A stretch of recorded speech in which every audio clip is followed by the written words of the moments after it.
അല്ല പിന്നെ ആണും കല്യാണം കഴിക്കരുത്. ഇങ്ങനെ പറമ്പിലൊക്കെ പോയി ഡ്രസ്സ് ചെയ്യേണ്ട സിറ്റുവേഷൻ വന്നിട്ടുണ്ട്. നിങ്ങളൊന്നും വിചാരിക്കുക ഞാൻ കല്യാണം കഴിക്കുവാണ്. ക്യാമറ ഇല്ലാത്ത ഒറ്റ ധൈര്യം കൊണ്ട് മാത്രമാണ് രജനീകാന്ത് എനിക്ക് പേര് രജനി ശ്രീ എന്ന് വെച്ചു. എല്ലാ സമയത്തും അതെ ഇന്നലെയും ആന്റണി പെരുമ്പാവൂരിനെ എന്നെയും സെവനാസ് മോഹൻ നമുക്ക് എപ്പോഴെങ്കിലും കാണാമെന്ന് പറഞ്ഞിട്ടാണ് ഞാൻ നിർത്തിയത്. നല്ല സീൻ കിട്ടണം, ഇനോഗ്രേഷൻ കിട്ടണം, അത് കിട്ടണം, ഇത് കിട്ടണം. അത് ഇതിലും നല്ലത് നിങ്ങൾ കഞ്ഞി കൊടുത്തെങ്കിലും മക്കളെ വീട്ടിലെ പിള്ളേരെ നോക്കും. ആർട്ടിസ്റ്റിന്റെ പേരൊന്നും പറയുന്നില്ല. അന്ന് അവർ തമ്മിൽ പ്രേമം ഉണ്ടായിരുന്നു. സ്റ്റാഫിനോട് ദേഷ്യപ്പെട്ട കുഴപ്പമില്ല. ഞാൻ ശ്രമിച്ച് ഇത്ര വർഷമായി. അപ്പൊ എനിക്ക് ഒരുപാട് സീരിയൽസ് വരുന്നുണ്ട്. മക്കളും ബിസിയാണ്, ഞാനും ബിസി. എനിക്ക് ജോജിയോട് അഭിനയിക്കാൻ ഭയങ്കര ഇഷ്ടം. അതിന്റെ ആദ്യത്തെ പടം എടുത്ത് നോക്കി. സോ സീരിയലിന് ഗ്യാരണ്ടി ഇല്ല. അവർ നമ്മളെ കട്ട് ചെയ്ത് ഫോട്ടോ വയ്ക്കും. സുമി എപ്പോൾ നോക്കിയാലും കൃപാസനത്തിൽ പോകുന്നുണ്ടല്ലോ. ഞാൻ കുടിച്ചിട്ടില്ലെന്നല്ല, ഒരു ബിയർ കുടിക്കാറ് 2025 ഉറപ്പായിട്ട്.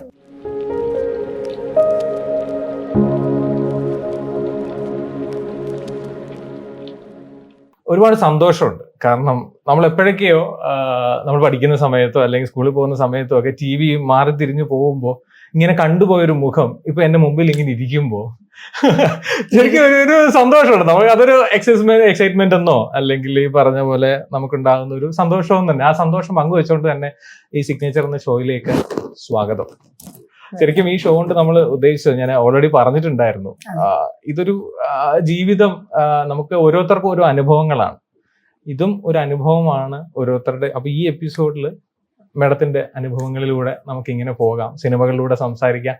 നാളെ ഒരാൾക്ക് എടുത്തു നോക്കുമ്പോൾ ഇതാരായിരുന്നു, എന്തായിരുന്നു എന്ന് അവർക്ക് റെഫർ ചെയ്യാനുള്ള ഒരു സമയം കൂടി ആവട്ടെ എന്നൊക്കെ പ്രതീക്ഷിക്കാം. എന്നും രാവിലെ ഏതാണ്ട് ഒരു 4:30 സമയമാകുമ്പോൾ എഴുന്നേറ്റ് കൃത്യമായി ജപിച്ച് പ്രാർത്ഥിച്ച് ജീവിച്ചതിന്റെ ആണോ, അതോ ആ 13ാമത്തെ വയസ്സ് മുതൽ ജീവിതം തിരിച്ചു പിടിക്കണമെന്ന ആവേശത്തിന്റെ ആ ചിന്തയുടെ ഫലമാണോ ഇപ്പൊ കിട്ടിയിരിക്കുന്ന സൗഭാഗ്യങ്ങൾ അല്ലെങ്കിൽ ഈ സന്തോഷം? രണ്ടുമുണ്ട്. ബിക്കോസ് 14ാമത്തെ വയസ്സിൽ സിനിമയിൽ ഇറങ്ങുന്ന സമയം അന്നത്തെ കാലഘട്ടത്തിൽ എല്ലാവരും, എനിക്ക് തോന്നുന്നു ഇന്നിപ്പോ ന്യൂ ജനറേഷൻ എങ്ങനെയാണ് ഫിലിമിലേക്ക് അവര് സമയം എങ്ങനെയാണ് കണ്ടെത്തി വരുന്നതെന്ന് എനിക്കറിയില്ല. പക്ഷെ പഴയ ആളുകൾ എല്ലാവരും ഭയങ്കര പഞ്ച്വലായിരുന്നു.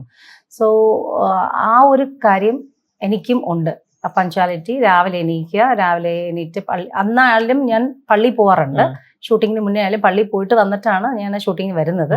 സോ മോർണിംഗ് എണീക്കാന്നുള്ളത് രാവിലത്തെ അതൊരു ചിട്ടയാണ്. അത് ഇപ്പോഴും തുടർന്നുണ്ട്. അത് മാറ്റമില്ല. അന്നെടുത്ത ആ ഒരു 13 വയസ്സുകാരിയുടെ ജീവിതം തിരിച്ചു പിടിക്കണം എന്നുള്ള ആഗ്രഹമുണ്ട്. പിന്നെ അന്ന് നേടാനായിട്ട് ആ ഒരു ഏജിൽ ഇറങ്ങിയെന്ന് വെച്ചാൽ എൻ്റെ ഫാമിലിയെ നോക്കാൻ വേണ്ടിയിട്ടാണ് ഇറങ്ങിയത്. അപ്പൊ അതുകൊണ്ട് സിനിമകളിൽ അഭിനയിക്കാനും പിന്നെ എന്താ പറയാ, അന്ന് 14 ഇയേഴ്സ് എന്ന് പറയുമ്പോൾ നായികയാകാൻ പറ്റുന്ന ഒരു പ്രായമല്ല. അത് പക്ഷെ വളരെ എന്താ പറയാ, ചെറിയ പ്രായം അഭിനയിക്കാൻ പറ്റില്ല, അങ്ങനെ ഒരു ഏജാണ്. സോ ഫാമിലിയെ നോക്കണം എന്നുള്ള ഒരു സിറ്റുവേഷനിൽ വന്ന കാരണം പിന്നെ അങ്ങ് തുടങ്ങിയതാണ്. ശരിക്കും ആ 13ാമത്തെ വയസ്സില് നമുക്ക് 13ാമത്തെ വയസ്സ് നമുക്ക് ചിന്തിക്കാം, ഒരു 8ാം ക്ലാസ് 9ാം ക്ലാസ് ആ ഒരു പ്രായം. എന്ത് ധൈര്യമായിരുന്നു ഇതിനെല്ലാം? ധൈര്യം എനിക്ക് അറിയില്ല, പക്ഷെ ആ ഒരു ധൈര്യം ഇന്നും ഉണ്ട് എനിക്ക്. എൻ്റെ ഉള്ളിൽ ഞാൻ പറയട്ടെ, എല്ലാ സ്ത്രീകളുടെ ഉള്ളിൽ ഒരു ആണുണ്ട്. എനിക്ക് തോന്നുന്നു ആ ആണിന്റെ ശക്തി കാരണമാണ് ഇന്നും എൻ്റെ ഈ ജീവിതം. കല്യാണം കഴിഞ്ഞിട്ടും എനിക്ക് ഒരുപാട് എന്താ പറയുക, ഫെയിലിയർ ഉണ്ട്, ഇല്ലെന്ന് പറയാൻ പറ്റില്ല, ഫെയിലിയർ ഉണ്ട്. പക്ഷെ അതിലും ഞാൻ എൻ്റെ മക്കളുടെ കാര്യങ്ങൾ നോക്കി പിടിച്ചും ഹസ്ബൻഡിൻ്റെ കാര്യം നോക്കി പോകുന്നതിൻ്റെ ഒരു ശക്തി എന്ന് പറയുന്നത് എൻ്റെ ഉള്ളിൽ ഒരു ആണ് വർക്ക് ചെയ്യുന്ന കാരണമാണ്. ഞാനൊരു സ്ത്രീ മാത്രമായിരുന്നെങ്കിൽ എനിക്കിത് ചെയ്യാൻ പറ്റില്ല. അത് ഞാൻ പലപ്പോഴും ഞാൻ തന്നെ ഇങ്ങനെ ആലോചിക്കും, എന്നെ കൊണ്ട് അത് ചെയ്യാൻ പറ്റുമെന്ന് ആലോചിക്കും. ചിലപ്പോൾ പറ്റാത്തൊരു സിറ്റുവേഷൻ വന്നാലും ഞാൻ ആലോചിക്കും, ഇല്ല അത് പറ്റും, നമ്മളെ കൊണ്ട് പറ്റണമെന്നല്ല. പക്ഷെ എനിക്കൊരു ഗ്യാങ് ആയിട്ട് ഒന്ന് ഫ്രീ ആയിട്ട് സംസാരിക്കാൻ പറ്റുന്ന സ്ത്രീകളെക്കാട്ടിയും കൂടുതൽ പുരുഷന്മാരാണ്. ബിക്കോസ് നമുക്ക് അവരായിട്ട് റെസ്ട്രിക്ഷൻ ഒന്നുമില്ല, ഫ്രീ ആയിട്ട് അങ്ങ് സംസാരിക്കാം. എനിക്ക് തോന്നുന്നു ഞാൻ ഭയങ്കര കംഫർട്ടബിൾ ആണുങ്ങളായിട്ട് സംസാരിക്കുമ്പോൾ. അത് എൻ്റെ ഒരു ഗ്യാങ് ഫ്രണ്ട്സ് ഉണ്ടായിരുന്നു. ഇപ്പൊ കല്യാണം കഴിഞ്ഞ ശേഷമാണ് ഞാൻ ആരെയും വിളിക്കാതെ. ബിക്കോസ് ഞാൻ കല്യാണത്തിന് തലേദിവസം ഞാൻ അവരോട് പറഞ്ഞു, നിങ്ങളൊന്നും വിചാരിക്കുക ഞാൻ കല്യാണം കഴിക്കുവാണ്, നമുക്ക് എപ്പോഴെങ്കിലും കാണാമെന്ന് പറഞ്ഞിട്ടാണ് ഞാൻ നിർത്തിയത്.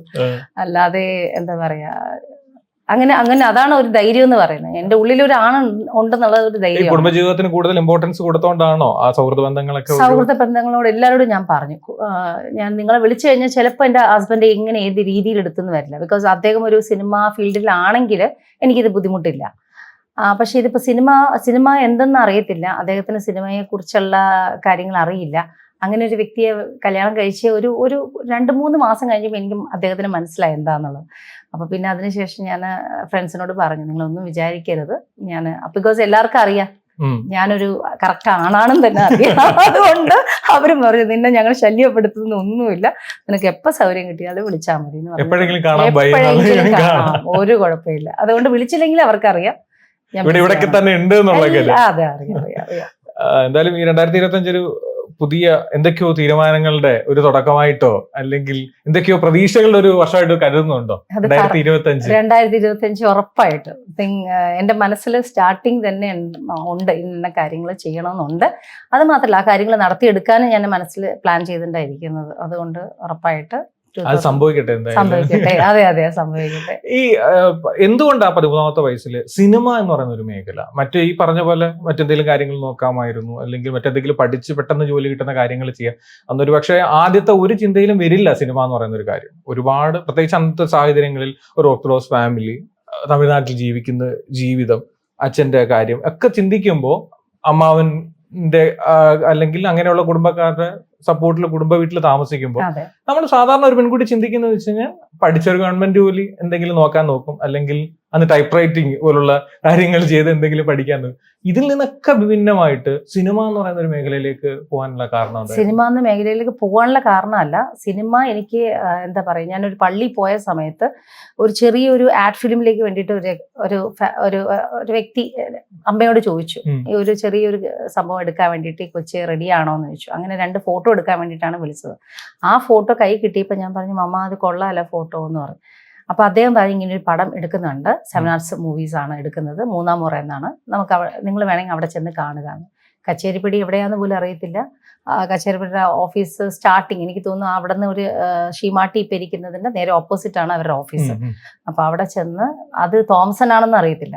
അപ്പൊ അത് അവിടെയാണ്, ചിറ്റൂർ റോഡാന്നറിയാം. ചിറ്റൂർ റോഡ് അറിയാതെ വന്ന് ഞങ്ങൾ തോംസണിനകത്ത് കയറി. തോംസൺ ബാബു അടുത്ത് ചെന്നപ്പോൾ അദ്ദേഹം പറഞ്ഞു, ഞങ്ങൾ സിനിമ ഡേയ്സി എടുത്തു കഴിഞ്ഞു, നെക്സ്റ്റ് ഫിലിം എടുക്കാൻ പോകുന്നത് 3-ാം മുറ എന്ന് പറഞ്ഞ ഫിലിം 7 ആർട്സ് എടുക്കാൻ പോകുന്നുണ്ട്, അത് കുറച്ചും കൂടെ അങ്ങോട്ട് പോയിട്ടാണെന്ന് പറഞ്ഞു. അങ്ങനെയാണ് സിനിമക്കകത്ത് കയറുന്നത്. അല്ലാതെ സിനിമ എന്ന് ആഗ്രഹിച്ച് വരാൻ വേണ്ടി വന്നതുമല്ല. എൻ്റെ മനസ്സിൽ എനിക്ക് ഹെയർ ഹോസ്റ്റസ് ആണ്, അല്ലെങ്കിൽ പൈലറ്റ് ആണ്, പഠിച്ച് നല്ലൊരാളാണെന്ന് ആഗ്രഹം ഉണ്ടായിരുന്നു. പക്ഷെ അത്യാവശ്യം അന്ന് പൈസയാണ് ആവശ്യം. അപ്പൊ സിനിമയിൽ കയറി കഴിഞ്ഞാൽ പൈസ കിട്ടും എന്നുള്ളത് എന്തോ എനിക്കറിയത്തില്ല, എൻ്റെ മനസ്സിലൊരു തോന്നല് പൈസ കിട്ടുമല്ലോ എന്നുള്ളത്. അങ്ങനെ സിനിമയിൽ കയറിയതാണ്. അപ്പൊ താഴെയുള്ള 2-3 അനിയത്തിയും അനിയന്മാരും ഉണ്ടായിരുന്നു. അപ്പൊ അവരെ പഠിപ്പിക്കണം, വളർത്തണം. അന്ന് ഫാദർ ഇല്ല, അങ്ങനെ ഒരു സിറ്റുവേഷൻ. അപ്പൊ അങ്ങനെ എല്ലാം കൂടെ അമ്മയ്ക്ക് ടെൻഷൻ ഉണ്ടായിരുന്നില്ലേ? അമ്മയ്ക്ക് ടെൻഷൻ ഉണ്ടായിരുന്നു. അന്ന് സിനിമയിൽ കയറി കഴിഞ്ഞിട്ട് എന്നാ ഒരു ഫൈറ്റ് ആയിരുന്നു വീടിന്റെ അകത്ത്. എന്റെ ദൈവം, ഇപ്പൊ ഞാൻ ആലോചിക്കുന്നു, ശരിക്കും പറഞ്ഞാൽ അന്ന് അഭിനയിക്കാതെ സിനിമക്കകത്ത് കയറാതെ പോയാൽ മതിയായിരുന്നു. ബിക്കോസ് അന്നൊരു സപ്പോർട്ട് ചെയ്യാനുള്ള ഒരു അമ്മയുടെ ഫാമിലി ആരെങ്കിലും ഒന്ന് സപ്പോർട്ട് ചെയ്തിരുന്നെങ്കിൽ ഞാൻ ശരിക്കും പഠിച്ച് വേറൊരു വഴിയിലായി പോയാനെ. പക്ഷെ സിനിമ എന്ന് പറയുന്നത് അപ്പൊ നമുക്ക് ഓരോരുത്തർക്കും എഴുതിയിട്ടുണ്ട്, ഓരോ മണി അരിയിലും എഴുതിയിട്ടുണ്ടെന്ന് പറഞ്ഞ പോലെ എനിക്ക് സിനിമ എഴുതിയിട്ടുണ്ടാവും. ആ സിനിമ മുഖേന ഇങ്ങനെ ആകണമെന്ന് എഴുതിയിട്ടുണ്ടാവും. അപ്പോഴേ ഞാൻ ചിലപ്പോൾ ദൈവത്തിനോട് ചോദിക്കാറുണ്ട്, ദൈവമേ ഞാൻ എന്തുകൊണ്ട് രക്ഷപ്പെട്ടില്ല? രജനികാന്തിനെ കാണാനായിട്ട് ഈ ഫ്രണ്ട് വരെ എത്തി, രജനികാന്ത് എനിക്ക് പേര് രജനി ശ്രീ എന്ന് വെച്ച്, എന്നിട്ട് പോലും അദ്ദേഹത്തിന്റെ കൂടെ അഭിനയിക്കാൻ പറ്റില്ല. അപ്പൊ എന്തോ ഒരു തടസ്സം അവിടെ വരുന്നുണ്ട്. അപ്പൊ എന്താണെന്ന് അറിയത്തില്ല. അപ്പൊ ഓരോ ദിവസം നമുക്കുള്ള തടസ്സങ്ങൾ നമ്മൾ ചോദിക്കും, ദൈവം എന്നെ ഇങ്ങനെ കൊണ്ടുപോകുന്നത്. അപ്പൊ എന്തെങ്കിലും ഒരു പദ്ധതി ദൈവത്തിനുണ്ടാവും. അപ്പൊ അത് ദൈവത്തിന്റെ ഇഷ്ടപ്രകാരം നടക്കട്ടെ എന്ന് ചിന്തിച്ചുകൊണ്ടിരിക്കുകയാണ്. അതെ, പക്ഷെ ഇതുവരെ ദൈവം ഒരു കാര്യത്തിനും അങ്ങനെ ഒരു ബുദ്ധിമുട്ട് ഉണ്ടാക്കിയിട്ടില്ല. അതുകൊണ്ട് ദൈവത്തിന് 1000 നന്ദി. ഈ പേര് പോലും മാറ്റേണ്ടി വന്ന സാഹചര്യം ഉണ്ടായിട്ടുണ്ട്. ഈ പറഞ്ഞ പോലെ സിനിമയിൽ അഭിനയിക്കുമ്പോ വീട്ടുകാരറിയും എന്നുള്ളൊരു പേടിയും കാര്യങ്ങളും. അന്ന് അത്രയും ഒരു എന്താ പറയാ, ഒരു ചെറുതായിട്ട് കോമൺ സെൻസ് യൂസ് ചെയ്താൽ മതി. പേര് മാറ്റിയോണ്ട് നമുക്ക് അതിൽ വലിയ സംഭവം ഇല്ലെന്ന് ഓർത്താൽ മതി. പക്ഷെ അതല്ല, അത് ചിന്തിക്കാനുള്ളതല്ല. അമ്മയ്ക്ക് അറിയത്തില്ല. അമ്മയ്ക്ക് എന്താ പറയാ, സിനിമാ ലോകം എന്ന് പറയുന്നത് അമ്മയ്ക്കൊന്നും അറിയത്തില്ല. 13 വയസ്സുള്ള, ഇന്നിപ്പോ ഒരു 13 വയസ്സുള്ള കൊച്ചിനെ കണ്ടിട്ട് ഞാൻ ആലോചിക്കും, അയ്യോ 13 വയസ്സുള്ള ഈ പ്രായത്തിലാണോ ഞാൻ ഇറങ്ങി? ആ സമയത്ത് എനിക്ക് ചിന്തിക്കാനുള്ള ആ കപ്പാസിറ്റി അത്രേ ഉള്ളൂ. അപ്പൊ അതിന്റെ ഇടയിൽ അമ്മയ്ക്ക് സപ്പോർട്ട് ചെയ്ത് ഞാൻ കാര്യം പറയുന്നു. അപ്പോൾ ഇതിന്റെ ഇടയിൽ കൂടെ ഒരു വ്യക്തി ഒരു ഫിലിം എന്താ പറയണ, നമ്മുടെ ഒരു അവാർഡ് ഡൽഹിയിലൊക്കെ വെച്ച് നടക്കുന്ന എന്താ പറയുന്നതിന് ഇപ്പോഴത്തെ ഗോവയിൽ വെച്ച് നടക്കുന്ന ഫിലിം ഫെസ്റ്റിവൽ അത് അന്ന് ഡൽഹിയിലായിരുന്നു നടന്നത്. അപ്പൊ അദ്ദേഹത്തിന്റെ ഒരു പാസ് ഞങ്ങൾക്ക് തന്നു. ഈ പൊട്ടന്റെ കയ്യിൽ പൂ കിട്ടിയ പോലെ പാസ് കിട്ടിയിട്ട് ഞങ്ങൾക്ക് അറിയത്തില്ല ഇത് എന്താ യൂസ് ചെയ്യേണ്ടത്. അപ്പൊ അദ്ദേഹം പറഞ്ഞു, നിങ്ങൾ ഇവിടുന്ന് ഫ്ലൈറ്റ് കയറിയിട്ട് ഞാൻ എല്ലാം അറേഞ്ച് ചെയ്തൊക്കെ നിങ്ങൾ ഫ്ലൈറ്റ് കയറി അവിടെ ചെന്ന് നിങ്ങൾ ഇതെല്ലാം കാണുക എന്ന് പറഞ്ഞു. ഞങ്ങൾക്കറിയത്തില്ല ഇതെന്താ ചെയ്യേണ്ടത്, പ്രസക്തി എന്താന്നോ ഒന്നും അറിയത്തില്ല. അപ്പോ അദ്ദേഹം പറഞ്ഞിട്ട് അദ്ദേഹം ഫോറിനിലേക്ക് പോയി. നമുക്ക് ഈ 2 പാസും കിട്ടിയിട്ടുണ്ട്. അദ്ദേഹത്തിന്റെ മാനേജർ ഇവിടുന്ന് ഫ്ലൈറ്റും കിട്ടി വിട്ടു. ഞങ്ങൾ ഡൽഹി ചെന്ന് ഇറങ്ങുന്നു. അത് അമ്മയ്ക്കൊന്നും അറിയാത്ത സ്ഥലത്ത് അമ്മയ്ക്ക് ധൈര്യം പറഞ്ഞു കൊടുക്കുന്നത് ഞാനാണ്. മമ്മി വാ, ധൈര്യത്തിൽ നമുക്ക് പോവാം. ഡൽഹി ചെന്ന് ഇറങ്ങുന്നു. അവിടെ ചെന്നിട്ട് വലിയ ഹോട്ടൽ അശോകയിൽ താമസിക്കുന്നു. അപ്പോൾ ആദ്യം ലോധി എന്ന് പറഞ്ഞ ഹോട്ടലിൽ പോയി താമസിക്കും. അപ്പൊ എനിക്ക് ഇഷ്ടപ്പെട്ടില്ല, ബാത്റൂം ഒന്നും കണ്ടിട്ട് മമ്മ ഇത് കൊള്ളത്തില്ല. അവിടെ നിന്ന് വിളിച്ച് മാനേജർ ഇടക്കിടക്ക് ചോദിക്കുന്നത് നിങ്ങൾ ഇത് ഓക്കെ ആണോ? ഞാൻ പറഞ്ഞു ഇത് ഓക്കെ അല്ല, ബാത്റൂം ശരിയല്ല. ഓക്കെ, എന്നാൽ വേറെ ഹോട്ടൽ. അവിടെ ഹോട്ടൽ അശോകയിൽ പറയുന്നു. അശോകയിൽ വലിയ ഹോട്ടൽ. അത് ഫുഡ് ഓർഡർ ചെയ്യാൻ അറിയാവോ? എന്നാൽ ഫുഡ് ഓർഡർ ചെയ്തപ്പോൾ 3-4 ഫുഡ് ഓർഡർ ചെയ്തപ്പോൾ അവർ ട്രോളിയിൽ കൊണ്ടുവരുന്നു. അപ്പൊ നമ്മൾ പഴയ സിനിമയിൽ കാണുന്ന ട്രോളിയിലൊക്കെ. അതൊക്കെ ഇപ്പൊ ഞാൻ മനസ്സിലാലോചിക്കുക, ദൈവമേ ഒന്നും അറിയാത്ത സമയത്ത് അമ്മയ്ക്ക് ധൈര്യം കൊടുത്ത് കൊണ്ടുപോയ ഞാനാണ്. അപ്പോൾ അതാ ഞാൻ പറഞ്ഞത്, എൻ്റെ ഉള്ളിലൊരു ആണുള്ള കാരണമാണ് എൻ്റെ അനിയന്മാരും പഠിച്ച് അവരുടെ കല്യാണം വരെ ഞാൻ കഴിപ്പിച്ചു കഴിഞ്ഞിട്ടാണ് ഞാൻ കല്യാണം കഴിച്ചത്. ഈ ഒരു അറിയാനുള്ള ഒരു ആകാംക്ഷ കൊണ്ട് ചോദിക്കാം, അന്ന് ഈ പറഞ്ഞ പോലെ എതിർത്ത് നിന്നവരും അല്ലെങ്കിൽ നമ്മളെ അകറ്റി നിർത്തിയവരൊക്കെ പിന്നീട് ഈ പറഞ്ഞ പോലെ സക്സസ് ലെവലിലേക്ക് എത്തിക്കഴിഞ്ഞപ്പോ അവരുടെ പ്രതികരണം പിന്നീട് എങ്ങനെയായിരുന്നു? എല്ലാ കാലത്തും എല്ലാ സമയത്തും അതെ, ഇന്നലെയും കൂടെ എൻ്റെ ഒരു ചെറിയ യൂട്യൂബ് ചാനലിൽ ഒരു വ്ളോഗ് ഇട്ടേ ഉള്ളൂ. അപ്പോൾ ഞാൻ മനസ്സിൽ ആലോചിക്കുക, പൈസ എന്ന് പറയുന്ന സംഭവം അവര് വേഗം വിളിച്ച് ചോദിക്കുന്നത് പൈസയ്ക്കാണ്, മനസ്സിലായോ? അല്ല, അത് ആ പൈസയുടെ പുറയിൽ എന്തോരം എഫേർട്ട് ഉണ്ടെന്നുള്ള കാര്യം അവരെ ആലോചിക്കുന്നില്ല. ഇത്രയും സ്വർണ്ണം ഉണ്ടോ, എന്നാ പിന്നെ ഞങ്ങൾക്ക് കുറച്ച് പൈസ തന്നൂടെ എന്ന് നേരിട്ടാണ് ചോദിക്കുന്നത്, അല്ലേ? നമ്മൾ ചോദിക്കും. ഞാൻ വേറൊരാളുടെ സ്വർണം കണ്ടിട്ട് ഞാൻ ചോദിക്കാൻ പാടില്ല. എന്തുകൊണ്ടാണ്? ബിക്കോസ് അവരുടെ അതിന്റെ പുറകിൽ അവർക്ക് എഫേർട്ട് ഉണ്ടാകും. ചിലപ്പോൾ അത് എന്തെങ്കിലും കാര്യങ്ങളായിരിക്കാം. സ്വർണം കണ്ടിട്ട് ഞങ്ങൾക്ക് ഒരു സാധനം ചെയ്യണ്ട്, നിങ്ങൾ കുറച്ച് പൈസ തരാമോ എന്ന് ചോദിച്ചാൽ എങ്ങനെ ഇരിക്കും? അത് സ്വർണമാണോ? ഞാനൊന്നും മിണ്ടിയില്ല. ബിക്കോസ് അവർക്ക് വർഷങ്ങളായിട്ട് ഞാൻ എല്ലാ കാര്യത്തിലും സഹായിക്കുന്നതാണ്. ഇനി എനിക്ക് ഇപ്പൊ സഹായിക്കാനുള്ള ഒരു മനസ്സില്ല. ശരിക്കും ജീവിതത്തെ അളന്നു മുറിച്ച് അല്ലെങ്കിൽ പൈസ ഓരോ രൂപയും കാൽക്കുലേറ്റ് ചെയ്ത് ജീവിക്കുന്ന ഒരാളാണോ? ഞാനോ? അളന്ന് മുറിച്ചെന്ന് പറയാൻ പറ്റില്ല. പക്ഷെ എന്നാലും എനിക്കൊരു കാൽക്കുലേഷൻ ഉണ്ട്, ഇങ്ങനെ രീതിയിൽ പോയാൽ കറക്റ്റാ. പക്ഷെ എൻ്റെ കൂടെ നിൽക്കുന്ന വ്യക്തി അതുപോലെ ചിന്തിക്കണം. ഇപ്പൊ ഞാൻ മറ്റേത് ഞാൻ മാത്രമായിരുന്നു. എനിക്ക് ഒന്നും ആലോചിക്കേണ്ട കാര്യമില്ല, ടെൻഷനില്ല. എനിക്ക് എൻ്റെ അനിയന്മാരുടെ കാര്യം കഴിഞ്ഞ ശേഷം എൻ്റെ ജീവിതം, എനിക്ക് കിട്ടുന്ന ഏർണിങ്സ് എൻ്റെ കയ്യിലുണ്ടാവും. വേറെ ആരും അത് കൊണ്ടുപോകാൻ പോകുന്നില്ല. ഇപ്പം എന്ന് പറഞ്ഞാൽ ഞാൻ ഏൺ ചെയ്യുന്നില്ല. 10-11 വർഷമായിട്ട് ഞാൻ വീട്ടിലെ ഹൗസ് വൈഫായിട്ട് ഇരിക്കുന്ന വ്യക്തിയാണ്. അപ്പോൾ ഏൺ ചെയ്യുന്നില്ല. അപ്പോൾ ഹസ്ബൻഡ് എൻ്റെ കാര്യത്തിൽ ജീവിക്കുന്നു. ഹസ്ബൻഡ് എന്തെങ്കിലും തരുന്ന എമൗണ്ടിൽ നിന്ന് എനിക്ക് മാറ്റി വയ്ക്കാൻ പറ്റും. തന്നാൽ മാറ്റി വയ്ക്കാം, തന്നില്ലെങ്കിൽ ആ മാസം ഒന്നും ഉണ്ടാവില്ല. എന്നാലും എൻ്റെ കയ്യിൽ ഞാൻ എന്തെങ്കിലും ഉണ്ടാക്കിയിട്ടുണ്ടെങ്കിൽ അത് വെച്ച് എനിക്ക് സമാധാനമായിട്ട് എൻ്റെ കാര്യം ഹാൻഡിൽ ചെയ്ത് പോകാൻ പറ്റും, ഡിപ്പെൻഡ് ചെയ്യാതെ. ഈ നമ്മള് ഈ പറഞ്ഞ പോലെ ചേച്ചിയുടെ സ്ഥാനത്ത് നിന്ന് നമ്മുടെ അനിയത്തെയും അല്ലെങ്കിൽ അനിയനെയൊക്കെ പഠിപ്പിച്ച് അവർ നല്ല നിലയിലായി, ഇപ്പൊ അവർ അറിയപ്പെടുന്ന ഒരു നിലയിൽ അവർ എത്തിയിട്ടുണ്ട്. അപ്പോ സ്വാഭാവികമായിട്ട് അന്ന് സുമി എന്ന് പറയുന്ന ഒരു ചേച്ചി എടുത്ത തീരുമാനമാണ്. ശരിക്കും അന്ന് ചേച്ചി എടുത്ത ആ ഒരു തീരുമാനം, എന്റെ അനിയന്മാരും ഇന്ന് സ്വന്തം കരിയർ, ഈവൻ വിദ്യാഭ്യാസം പോലും മാറ്റിവെച്ചിട്ടുള്ളൊരു ജോലിയിലേക്കുള്ളൊരു അല്ലെങ്കിൽ കാശുണ്ടാക്കണം എന്നുള്ള ഒരു ചിന്തയായിരുന്നു. എന്തുകൊണ്ടാണ് അന്ന് അങ്ങനെ ഒരു ചേച്ചി എന്ന് പറയുന്ന ആ ഒരു പൊസിഷന്റെ ഇതുകൊണ്ടാണോ അല്ലെങ്കിൽ സുമി എന്ന് പറയുന്ന ആ ക്യാരക്ടർ കൊണ്ടാണോ? എനിക്ക് തോന്നുന്നു ക്യാരക്ടറിന്റെ കൊണ്ടാണ്. ബിക്കോസ് ഒരിക്കലും എത്രയോ വീട്ടില് ചേച്ചിമാരുണ്ട്, അവരത് സഹായിക്കണമെന്നില്ല. പക്ഷെ എന്റെ ഉള്ളില് ആ ക്യാരക്ടർ അതായിരിക്കണം എന്നെ കൊണ്ട് ഇത് ചെയ്യിപ്പിക്കുന്നത്. അപ്പൊ ഞാനെന്ന് പറഞ്ഞ വ്യക്തി ഇല്ലേ, നിങ്ങളൊരു വ്യക്തിയാണ്, ഞാനൊരു വ്യക്തി. എന്റെ ഉള്ളില് ആ ഒരു എന്താ പറയുക, ഞാൻ ആലോചിച്ചത് എൻ്റെ അമ്മയെ നോക്കാൻ ആരുമില്ല, അല്ലെങ്കിൽ എൻ്റെ അച്ഛൻ പോയി, അല്ലെങ്കിൽ എൻ്റെ അച്ഛൻ്റെ സ്ഥാനത്ത് നിന്ന് പിള്ളേരെ ഞാൻ ഇട്ടിട്ട്, അല്ലെങ്കിൽ അന്ന് ആ ഒരു സമയത്ത് ഒത്തിരി പ്രേമമുണ്ടായ ഒത്തിരി ആൾക്കാർ എന്നെ പ്രപ്പോസ് ചെയ്തായിരുന്നു. അപ്പോ 13-ാമത്തെ 16 വയസ്സായപ്പോഴത്തേക്കും 16 വയസ്സ് 15-16 സാരി ഉടുക്കാൻ 16-ാമത്തെ വയസ്സിൽ ഒരു പ്രാവശ്യം സാരി ഉടുത്തു. അത് കഴിഞ്ഞ് കുട്ടേട്ടന്റെ സമയത്തൊക്കെ ഞാൻ ഫെയിം വരാൻ തുടങ്ങിയപ്പോഴത്തേക്കും എനിക്ക് ദുബായിൽ നിന്നുള്ള പ്രപ്പോസലുകൾ ആൾക്കാർ വീട്ടിൽ വരും. കൂടാതെ ആക്ടേഴ്സ് ആക്ടേഴ്സ്, ഞാൻ പേര് പറയുന്നില്ല, ആക്ടേഴ്സ് എൻ്റെ അടുത്ത് പ്രപ്പോസ് ചെയ്തിട്ടുണ്ട്. അപ്പോൾ നടൻ കുഞ്ചൻ ചേട്ടൻ പ്രത്യേകിച്ച് പറഞ്ഞു മമ്മിയുടെ അടുത്ത്, സുമീനെ കല്യാണം കഴിപ്പിക്കണമെങ്കിൽ ഒന്നെങ്കിൽ മിലിറ്ററി അല്ലെങ്കിൽ നേവല്, എന്താ വെച്ചാൽ അവളുടെ ആറ്റിറ്റ്യൂഡ് കണ്ടിട്ട് എനിക്ക് തോന്നുന്നു അങ്ങനത്തെ ഒരു ആൾക്കാരാണെങ്കിൽ നല്ലതായിരിക്കും എന്നുള്ള രീതിയിൽ അങ്ങനെ കുഞ്ചൻ ചേട്ടൻ മമ്മിയുടെ അടുത്ത് പറഞ്ഞു കേട്ടിട്ടുണ്ട്. ബിക്കോസ് ആ പുള്ളിക്കാരത്തി കുറച്ച് സ്ട്രോങ് ആണ്, ഒരു സാരി ഉടുത്ത് ഗ്ലാസ് ഒക്കെ വെച്ച് കഴിയുമ്പോഴത്തേക്കും പുള്ളിക്കാരത്തി ആ ഒരു മെച്ചുവർഡ് ലുക്കാണ്. അപ്പൊ അങ്ങനത്തെ ഒരു വ്യക്തി റെജിമെന്റ് അങ്ങനെയൊക്കെയുള്ള ആർമിയിലൊക്കെ ആണെങ്കിൽ നല്ലതായിരിക്കും എന്നുള്ള രീതിയിൽ അദ്ദേഹം ഇങ്ങനെ അമ്മയോട് പറഞ്ഞു കേട്ടിട്ടുണ്ട്. പക്ഷെ അന്നും എനിക്ക് സിനിമയിലുള്ള ആളുകളായിട്ട് എനിക്ക് പ്രേമോ കാര്യങ്ങളോ ടെക്നീഷ്യന്മാരായിട്ട് പ്രേമോ അങ്ങനെ ഒന്നുമില്ല. അപ്പൊ ഞാനിപ്പോൾ ആലോചിക്കാറുണ്ട് എത്ര പേരോട് ഞാൻ സംസാരിക്കാറുണ്ട്, എത്ര പേര് എന്നോട് വളരെ നന്നായിട്ട് എന്താ പറയാ ഭയങ്കര സ്നേഹത്തോട് സംസാരിക്കുന്ന നമ്മുടെ ഇപ്പൊ ഇത് നിങ്ങൾ എന്താ ഏജ് എന്ന് എനിക്കറിയാം, പക്ഷെ നിങ്ങളുടെ അതേ പ്രായത്തിൽ ഇപ്പൊ എനിക്കൊരു 17 വയസ്സ് 18 വയസ്സുള്ള സമയത്ത് ആ സമയത്തുള്ള ആളുകളെ നമ്മളെ നോക്കുന്ന രീതി ഒന്ന് വേറെയാണ് അല്ലേ. അപ്പൊ അവരെല്ലാരും ലൈൻ അടിച്ച് നോക്കുന്ന നോട്ടവും ഞാൻ ഒട്ടും മൈൻഡ് ചെയ്തിട്ടില്ല. ഇപ്പൊ ഞാൻ റിഗ്രറ്റ് ചെയ്തു, ആരെങ്കിലും ഒരാളാന്നല്ല ലൈൻ അടിച്ചാൽ മതിയായിരുന്നു. അന്ന് ഈ അടുത്ത തീരുമാനം തെറ്റായിരുന്നോ അല്ലെങ്കിൽ ഇപ്പൊ തോന്നിയിട്ടുണ്ടോ, അല്ലെങ്കിൽ ആ പോയ പാത്ത് കറക്റ്റ് ആയിരുന്നില്ല എന്ന് തോന്നി? ഏതിന്റെ ഈ കരിയർ സ്വിച്ച് ചെയ്തതും അല്ലെങ്കിൽ സിനിമയിലേക്ക്? അങ്ങനെയല്ല, ഇത് ഓൾ ഡെസ്റ്റിനിയാണ്. ഇപ്പൊ എന്റെ തലയിൽ എഴുതിയിട്ടുണ്ട് ഞാൻ ഇത്രാമത്തെ വയസ്സ് സിനിമയിൽ വരണമെന്ന്. അത് എന്റെ വീട്ടുകാരെന്നല്ല, ഞാൻ വിചാരിച്ചാലും ചിലപ്പോൾ നടക്കത്തില്ല. അപ്പൊ അത് കറക്റ്റ് ആയിട്ട് അവിടെ നിന്ന് ഈ നിമിഷം വരെ നടന്നിട്ടുണ്ട്. So it is all return before, ഇല്ലയാ? സോറി, തമിഴ് വരുന്നു.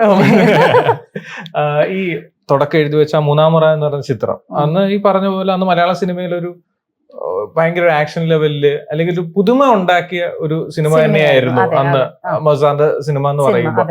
അന്ന് 13 വയസ്സുകാരിയായിട്ട് തുടങ്ങുന്നു, ആ ഗ്രൂപ്പില് എനിക്ക് തോന്നുന്നു 2 ദിവസത്തേക്കെന്ന് പറഞ്ഞ് വിളിക്കുന്നു, പിന്നെ അത് നീണ്ടു പോകുന്നു, നീണ്ട് 45 ദിവസം വന്നപ്പോഴത്തേക്കും വീടിന്റെ അകത്ത് പുകയിലെന്ന് പറഞ്ഞാല് എന്റെ വീട്ടിലെ അമ്മാമ്മമാര് ഭയങ്കരമായിട്ട് 10 ദിവസം ഞങ്ങൾ കാണാതായപ്പോ തന്നെ ഭയങ്കര പ്രശ്നമായി. അപ്പൊ അവര് അന്വേഷിച്ചെന്ന് വെച്ചാൽ പെങ്ങളെയും മകളെയും കാണുന്നില്ല, എവിടെ പോയി, ഭയങ്കര ബഹളായി. പിന്നെ ഞങ്ങള് വീട്ടില് ഈ എന്താ പറയുന്ന ആന്റണി ചേട്ടൻ, ആന്റണി പെരുമ്പാവൂര്, അന്ന് അദ്ദേഹം സിനിമയില് ആ ഒരു ഫിലിമില് ഡ്രൈവറായിട്ട് വന്ന സമയമാണ്, മോഹൻലാലിന്റെ ആനിപ്പോൾ. അദ്ദേഹമായിട്ട് ഞാൻ എൻ്റെ വീട്ടിൽ വന്ന്, അദ്ദേഹത്തിന്റെ ഫസ്റ്റ് പടം തോന്നുന്നു, എന്താ വെച്ചാൽ അദ്ദേഹത്തിനെ കൂട്ടിക്കൊണ്ട് ഞാൻ എൻ്റെ വീട്ടിൽ വന്ന് ആന്റിയോടൊക്കെ പറഞ്ഞു ഞങ്ങൾ ഇന്ന ഹോട്ടലിലുണ്ട്, കൽപ്പക ഹോട്ടലിലുണ്ട്, വന്നാൽ മതിയെന്ന്. അപ്പൊ അതിനുശേഷം 7 Hours മോഹൻ ഞങ്ങളെ നിർത്തിക്കൊണ്ട് പിണങ്ങിയതാണ്. നിങ്ങൾക്ക് അറിയില്ല, ഞാൻ പറഞ്ഞു എനിക്ക് അറിയത്തില്ല, വണ്ടി പ്രൊഡക്ഷനിൽ വിളിച്ചിട്ട് പോകുമ്പോഴത്തേക്കും കാർ എടുത്തോണ്ട് പോയതിന് 7 Hours മോഹൻ ഞങ്ങളെ വഴക്ക് പറഞ്ഞത്, രണ്ടുപേരെയും നിർത്തിക്കൊണ്ട് കൽപ്പക ഹോട്ടലിന്റെ റിസപ്ഷനെ നിർത്തിക്കൊണ്ട്. ആന്റണി പെരുമ്പാവൂരിനെ എന്നെയും 7 Hours മോഹൻ ഭയങ്കരമായിട്ട് വഴക്ക് പറഞ്ഞു. അപ്പൊ അദ്ദേഹം പറഞ്ഞു ഞാൻ ഈ കൊച്ചിനെ വിളിച്ചപ്പോഴത്തേക്ക് ഇങ്ങനെ ഒന്ന് പോയതാണെന്നുള്ള രീതിയിൽ പറഞ്ഞു. പക്ഷെ അദ്ദേഹം ഇപ്പൊ എവിടെ നിൽക്കുന്നു, വലിയൊരു പ്രൊഡ്യൂസറായിട്ട് നിൽക്കുന്നു. അപ്പൊ നമുക്ക് ഇപ്പൊ നമ്മളായാലും സിനിമയുടെ അകത്ത് തന്നെ ഇപ്പൊ തന്നെ ഫുൾ ടൈം ഉണ്ട്, എന്റെ ഫാമിലി ആയാലും ഉണ്ട്. അല്ല, അപ്പൊ ആ ഒരു സിനിമയുടെ ഈ പറഞ്ഞ പോലെ ഒരു 45 ദിവസത്തെ എക്സ്പീരിയൻസ്, 45 ദിവസത്തെ എക്സ്പീരിയൻസ്, ആർട്ടിസ്റ്റുകൾ ഒരുപാട് ഉണ്ടായിരുന്നു, ഒരുപാട് ആർട്ടിസ്റ്റുകളുള്ള ക്രൗഡായിരുന്നു. ഒരുപാട് എന്താ പറയാ, എനിക്ക് അന്നൊരു ചെറിയ വേഷമാണ്, ചെറിയ വേഷം എന്ന് പറഞ്ഞാൽ ആ ഗ്രൂപ്പിന്റെ അകത്തുള്ള ഒരു ചെറിയ വേഷം, ഒരു സീരിയസ്നെസ്സും ഇല്ല. അപ്പൊ നമുക്ക് ഇപ്പൊ എല്ലാ ആൾക്കാരും പറയും നമുക്കൊരു നല്ല ക്യാരക്ടർ കിട്ടി ഇങ്ങനെ ചെയ്യാന്ന്. പക്ഷെ ഇപ്പോഴത്തെ കുട്ടികൾക്ക് കിട്ടുന്ന പോലെ നല്ലൊരു ക്യാരക്ടർ അല്ല അന്ന് കിട്ടിയത്. ചെറിയൊരു വേഷത്തിൽ നമുക്ക് എന്താ പറയുക, കൂട്ടത്തിനകത്ത് നടക്കാന്ന് മാത്രം. അപ്പൊ ആളുകള് അപ്പൊ ഞാൻ ആഗ്രഹിക്കുന്ന പിന്നത്തെ കഥാപാത്രങ്ങൾ കിട്ടാതായി പോയതിന്റെ കാരണം ഒന്ന് ഇത് തന്നെയാണ്. ആ സീരിയസ്നെസ് ആയിട്ടും അതുപോലെ ആ കഥാപാത്രം എന്താന്ന് മനസ്സിലാക്കി വരാനും, അല്ലെങ്കിൽ അതിന്റെ പ്രൊഡ്യൂസർ തന്നെ എന്റെ അടുത്ത് പറഞ്ഞു, മമ്മിയുടെ അടുത്ത് പറഞ്ഞു, ഇപ്പൊ അവൾക്ക് 14 വയസ്സോ 2 വർഷം വെയിറ്റ് ചെയ്ത് അവളെ നായികയായിട്ട് കൊണ്ടുവരാന്നൊക്കെ പറഞ്ഞു. പക്ഷെ എന്താണ് നായിക എന്നൊന്നും അന്ന് ഞങ്ങൾക്ക് അറിയില്ല. അന്ന് പൈസയാണ് അത്യാവശ്യം, അതുകൊണ്ട് മാത്രമാണ് നമ്മൾ അന്ന് ഫിലിമിൽ കയറിയത്. സുരേഷ് ഏട്ടൻ പറഞ്ഞു, സുരേഷ് ഗോപി പറഞ്ഞിരുന്നു, അമ്മാവനോട് പറഞ്ഞു, ഇതിലും നല്ലത് നിങ്ങൾ കഞ്ഞി കൊടുത്തെങ്കിലും മക്കളെ വീട്ടിലെ പിള്ളേരെ നോക്കുക, ബിക്കോസ് ഇതിനകത്ത് വന്ന് കാല് വെച്ച് കഴിഞ്ഞാൽ പിന്നെ ഒരിക്കലും തിരിച്ചു പോക്കില്ല. സത്യം അത് പറഞ്ഞത്, കാല് വെച്ചാൽ നമ്മൾ പിന്നെ തിരിച്ചു പോക്കില്ല. അഭിനയിക്കുക, പൈസ ഉണ്ടാക്കുക, പിന്നെ നമ്മൾ അതിന്റെ മുന്നിലുള്ള സീൻസ് എല്ലാം നമ്മൾ ആലോചിക്കുന്നത്, നല്ല സീൻ കിട്ടണം, ഇനോഗ്രേഷൻ കിട്ടണം, അത് കിട്ടണം, ഇത് കിട്ടണം, അത് പൈസയാണ് നമ്മുടെ ഇമ്പോർട്ടന്റ് അവിടെ. ഇപ്പൊ ഈ കാണുന്ന പോലെ തന്നെ ഒരു സുതാര്യ മനുഷ്യൻ തന്നെയാണ് അന്ന് സുരേഷ് ഏട്ടന്, അന്നും ഇന്നും ഒരേപോലെയാണ്. എന്താന്ന് വെച്ചാല് അദ്ദേഹത്തിന്റെ കൂടെ ഇപ്പൊ ഞാൻ വർത്തമാനകാലം എന്ന് പറഞ്ഞ സിനിമ അഭിനയിച്ചിട്ടുണ്ട്. അപ്പൊ ഇവിടുന്ന് ഞങ്ങൾ ഊട്ടിക്ക് പോകുന്ന വഴിക്ക് അദ്ദേഹത്തിന് നല്ല ഫുഡ് കഴിക്കണം. അന്ന് അമ്മയുടെ മീറ്റിങ്ങിന്, ജനറൽ ബോഡി മീറ്റിങ്ങിന് അദ്ദേഹമാണ് ഫുഡ് പറഞ്ഞതൊക്കെ. അദ്ദേഹമാണല്ലോ ഇത് തുടക്കം തുടച്ച. അതുകൊണ്ട് നല്ല ഫുഡും കാര്യം പുള്ളി എവിടെ കയറിയാലും നല്ല വിധത്തിൽ പുള്ളി ട്രീറ്റ് ചെയ്യുന്നതാണ്. അപ്പൊ ചെറിയൊരു തട്ടുകടി കയറി കഴിക്കാനും അവരോട് സംസാരിക്കാനും ഒക്കെ നല്ലൊരു ഇതാണ്. അതെ.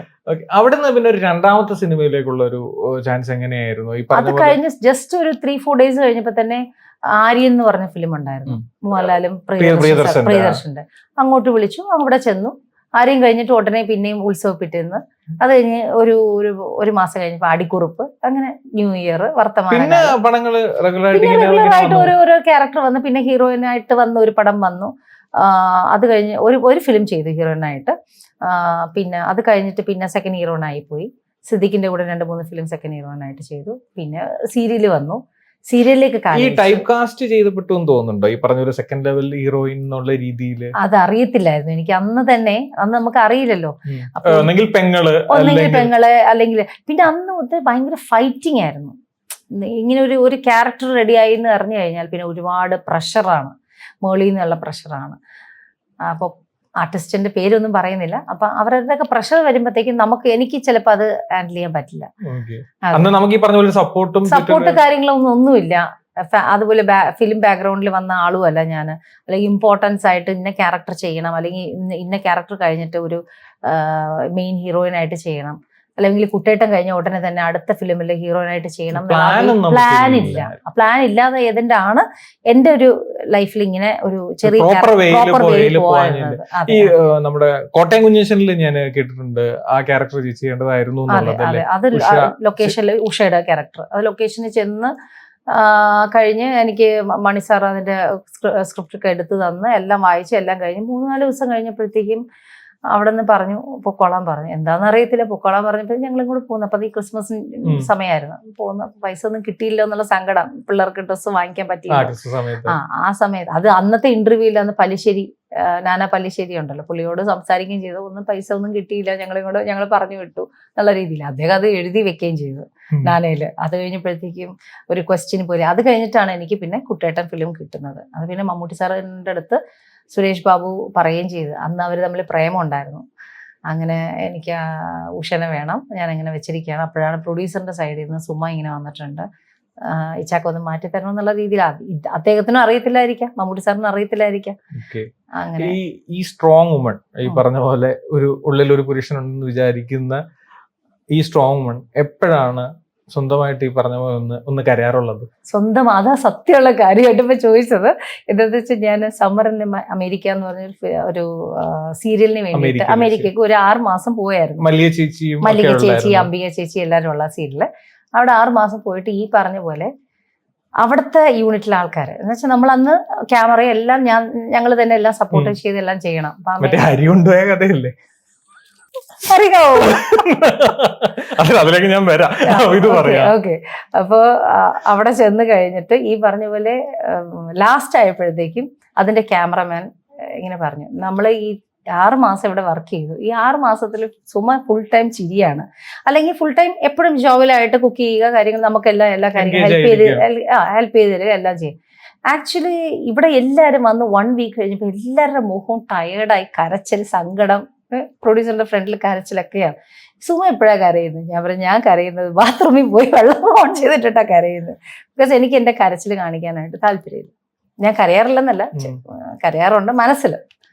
കണ്ണീര് വരുന്നത് ചിലപ്പോ ഒറ്റയ്ക്കിരിക്കുമ്പോൾ. ഈ പറഞ്ഞ പോലെ അത് നമുക്ക് അത്രയും സഹിക്കാൻ പറ്റാത്തൊരു സാഹചര്യം വരുമ്പോ അങ്ങനെയൊക്കെയാണോ അത് സംഭവിക്കാറില്ല? ദേഷ്യം കൂടുതലും ഇപ്പൊ എന്റെ വീട്ടിൽ ഇപ്പൊ ഇവിടെ നിൽക്കുന്ന സ്റ്റാഫുകൾ, അപ്പൊ അവർക്കറിയാം ശരിക്കുള്ള മുഖം സ്റ്റാഫുകൾക്ക് അറിയാന്ന് പറഞ്ഞ പോലെ എപ്പോഴും കൂടെ ഉള്ളതുകൊണ്ട് അവര് പറയും മാഡം ദേഷ്യപ്പെട്ട മാഡം ഒന്നും മിണ്ടത്തില്ല. അപ്പൊ ദേഷ്യമാണെങ്കിൽ ഞങ്ങൾ അടുത്ത് വരും, മാഡം എന്ന് വിളിച്ചാൽ മാഡം ഒന്നും മിണ്ടത്തില്ല, നോക്കത്തില്ല. അത് കഴിഞ്ഞ ശേഷം കുറച്ചു നേരം കഴിയുമ്പോഴത്തേക്ക് ചിലപ്പോൾ ഒന്ന് ദേഷ്യപ്പെടും. അപ്പൊ ഞാൻ ആദ്യമേ ജോലിക്ക് എടുത്തപ്പോഴും ഞാൻ പറഞ്ഞു, ഞാൻ ചിലപ്പോൾ ദേഷ്യപ്പെടുമ്പോൾ നിങ്ങളൊന്നും റിയാക്ട് ചെയ്യരുത്. എന്താന്ന് വെച്ചാൽ എനിക്ക് ആ സമയത്ത് കൺട്രോൾ ചെയ്യാൻ പറ്റില്ല. ചിലപ്പോൾ നമ്മൾ അവരെ ഒന്നും വലിയ തെറ്റല്ല, ചെറിയൊരു കാര്യത്തിനായിരിക്കും ഞാൻ ചിലപ്പോൾ ദേഷ്യപ്പെടുന്നത്. അപ്പൊ അവര് പറയും മനസ്സിലായി മാഡത്തിന് എന്തോ ഒരു പ്രഷർ അപ്പുറത്ത് ഉണ്ടായിരുന്നു, അതുകൊണ്ടാണ്. ഞാൻ പറയും യഥാർത്ഥമായിട്ട് ദേഷ്യപ്പെടുന്ന വ്യക്തിയോട് ദേഷ്യപ്പെടാൻ പറ്റും, ഇപ്പൊ ഭർത്താവിനോട് ദേഷ്യപ്പെടാൻ പറ്റും. ദേഷ്യം വന്നു കഴിഞ്ഞാൽ അവിടെ വെച്ചെടുത്താൽ ചിലപ്പോ 2 അടി കിട്ടും. അതിന് നല്ലത് സ്റ്റാഫിനോട് ദേഷ്യപ്പെട്ട കുഴപ്പമില്ലല്ലോ. ഈ ഞാൻ ആ ഒരു പ്രായത്തിലും അല്ലെങ്കിൽ ഈ പറഞ്ഞ പോലെ അത്രയും സ്ട്രഗിൾ ചെയ്ത് പോയിക്കൊണ്ടിരുന്ന സമയത്തും അന്നൊരു ഈ പറഞ്ഞ പോലെ ഒരു സപ്പോർട്ട് അല്ലെങ്കിൽ ഒരു കൈത്താങ്ങ്, ഒന്ന് കാര്യങ്ങൾ പറയാനും, അല്ലെങ്കിൽ ഇത് നമുക്ക് നമ്മുടെ ആ ഒരു പ്രായമാണ് ഈ പറഞ്ഞ പോലെ ഒരു 18 വയസ്സെന്നൊക്കെ പറയുമ്പോഴത്തേക്ക് ഇമോഷണലിലേക്ക് ഒരു പീക്ക് നിൽക്കുന്ന സമയമാണ്. അതെ, അതെ. അന്നത്തെ ഒരു സമയം എങ്ങനെയാ കടന്നു പോയത്? അന്ന് പറയുന്നത് എന്റെ അമ്മയോട് പറയുന്നതിന് നമുക്കൊരു പരിധി ഉണ്ടാവും, അല്ലെങ്കിൽ അമ്മയോടാണ് നമുക്ക് അവിടെ കൂടുതൽ വീക്ക് ആവാൻ പറ്റില്ല. കാരണം അല്ല, കുടുംബം അമ്മയോടാണ് പറയുന്നത്. ഞാൻ കൂടുതലും എൻ്റെ സങ്കടങ്ങളും സന്തോഷങ്ങളും, അല്ലെങ്കിൽ ഇപ്പൊ സപ്പോസ് ആരെങ്കിലും ഒന്ന് എന്നെ ഇഷ്ടപ്പെട്ടു എന്ന് പറയുക, പറഞ്ഞു എന്ന് വിചാരിക്കുക, ഉടനെ അമ്മയോട് ചോദിക്കും, മമ്മ അതേ അയാൾ പറഞ്ഞു മമ്മ ഇഷ്ടപ്പെട്ടെന്ന്. അപ്പൊ അമ്മ ഉടനെ എൻ്റെ മുഖത്തേക്ക് നോക്കിയിട്ട് അത് വേണോ എന്നുള്ള രീതിയിൽ അമ്മയുടെ ഒരു എക്സ്പ്രഷൻ ഒരു എക്സ്പ്രഷൻ അത് കാണുമ്പോൾ, അയ്യോ അമ്മയ്ക്ക് ഇഷ്ടപ്പെട്ടില്ലേ എന്നാ പിന്നെ വേണ്ട മമ്മി എന്നുള്ള ഒരു മൈൻഡ് എനിക്ക്.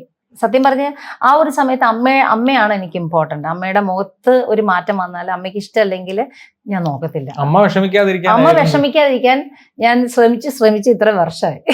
എന്തുകൊണ്ട് അങ്ങനെ ഒരു തീരുമാനം എടുത്തത്, അമ്മ ഒരിക്കലും വിഷമിക്കരുതെന്ന്? അത് എനിക്കറിയില്ല എന്താന്നുള്ളത്. അത് ഒരു അമ്മ ഒരുപാട് ബുദ്ധിമുട്ടിട്ടുണ്ടായിരുന്നു. അമ്മ ബുദ്ധിമുട്ടിയിട്ടുണ്ടോന്ന് ചോദിച്ചാൽ അമ്മ എന്റെ ഓർമ്മ വെച്ച കാലം മുതൽ അച്ഛനും ഇതോ കാര്യങ്ങൾ പറയുമ്പോഴത്തേക്കും അത് അമ്മ കേൾക്കലും, അല്ലെങ്കിൽ അച്ഛൻ്റെ അമ്മ വന്നിട്ട് അനാവശ്യങ്ങൾ പറഞ്ഞു കൊടുക്കുമ്പോൾ അമ്മയായിട്ടുള്ള തല്ലുപിടുത്തം, അമ്മയായിട്ടുള്ള അടി ഒക്കെ ചെറുപ്പത്തിൽ കണ്ടപ്പോൾ എനിക്ക് വിവാഹത്തിനോട് അതുകൊണ്ട് എനിക്ക് ഭയങ്കര ഒരു വെറുപ്പാണ്.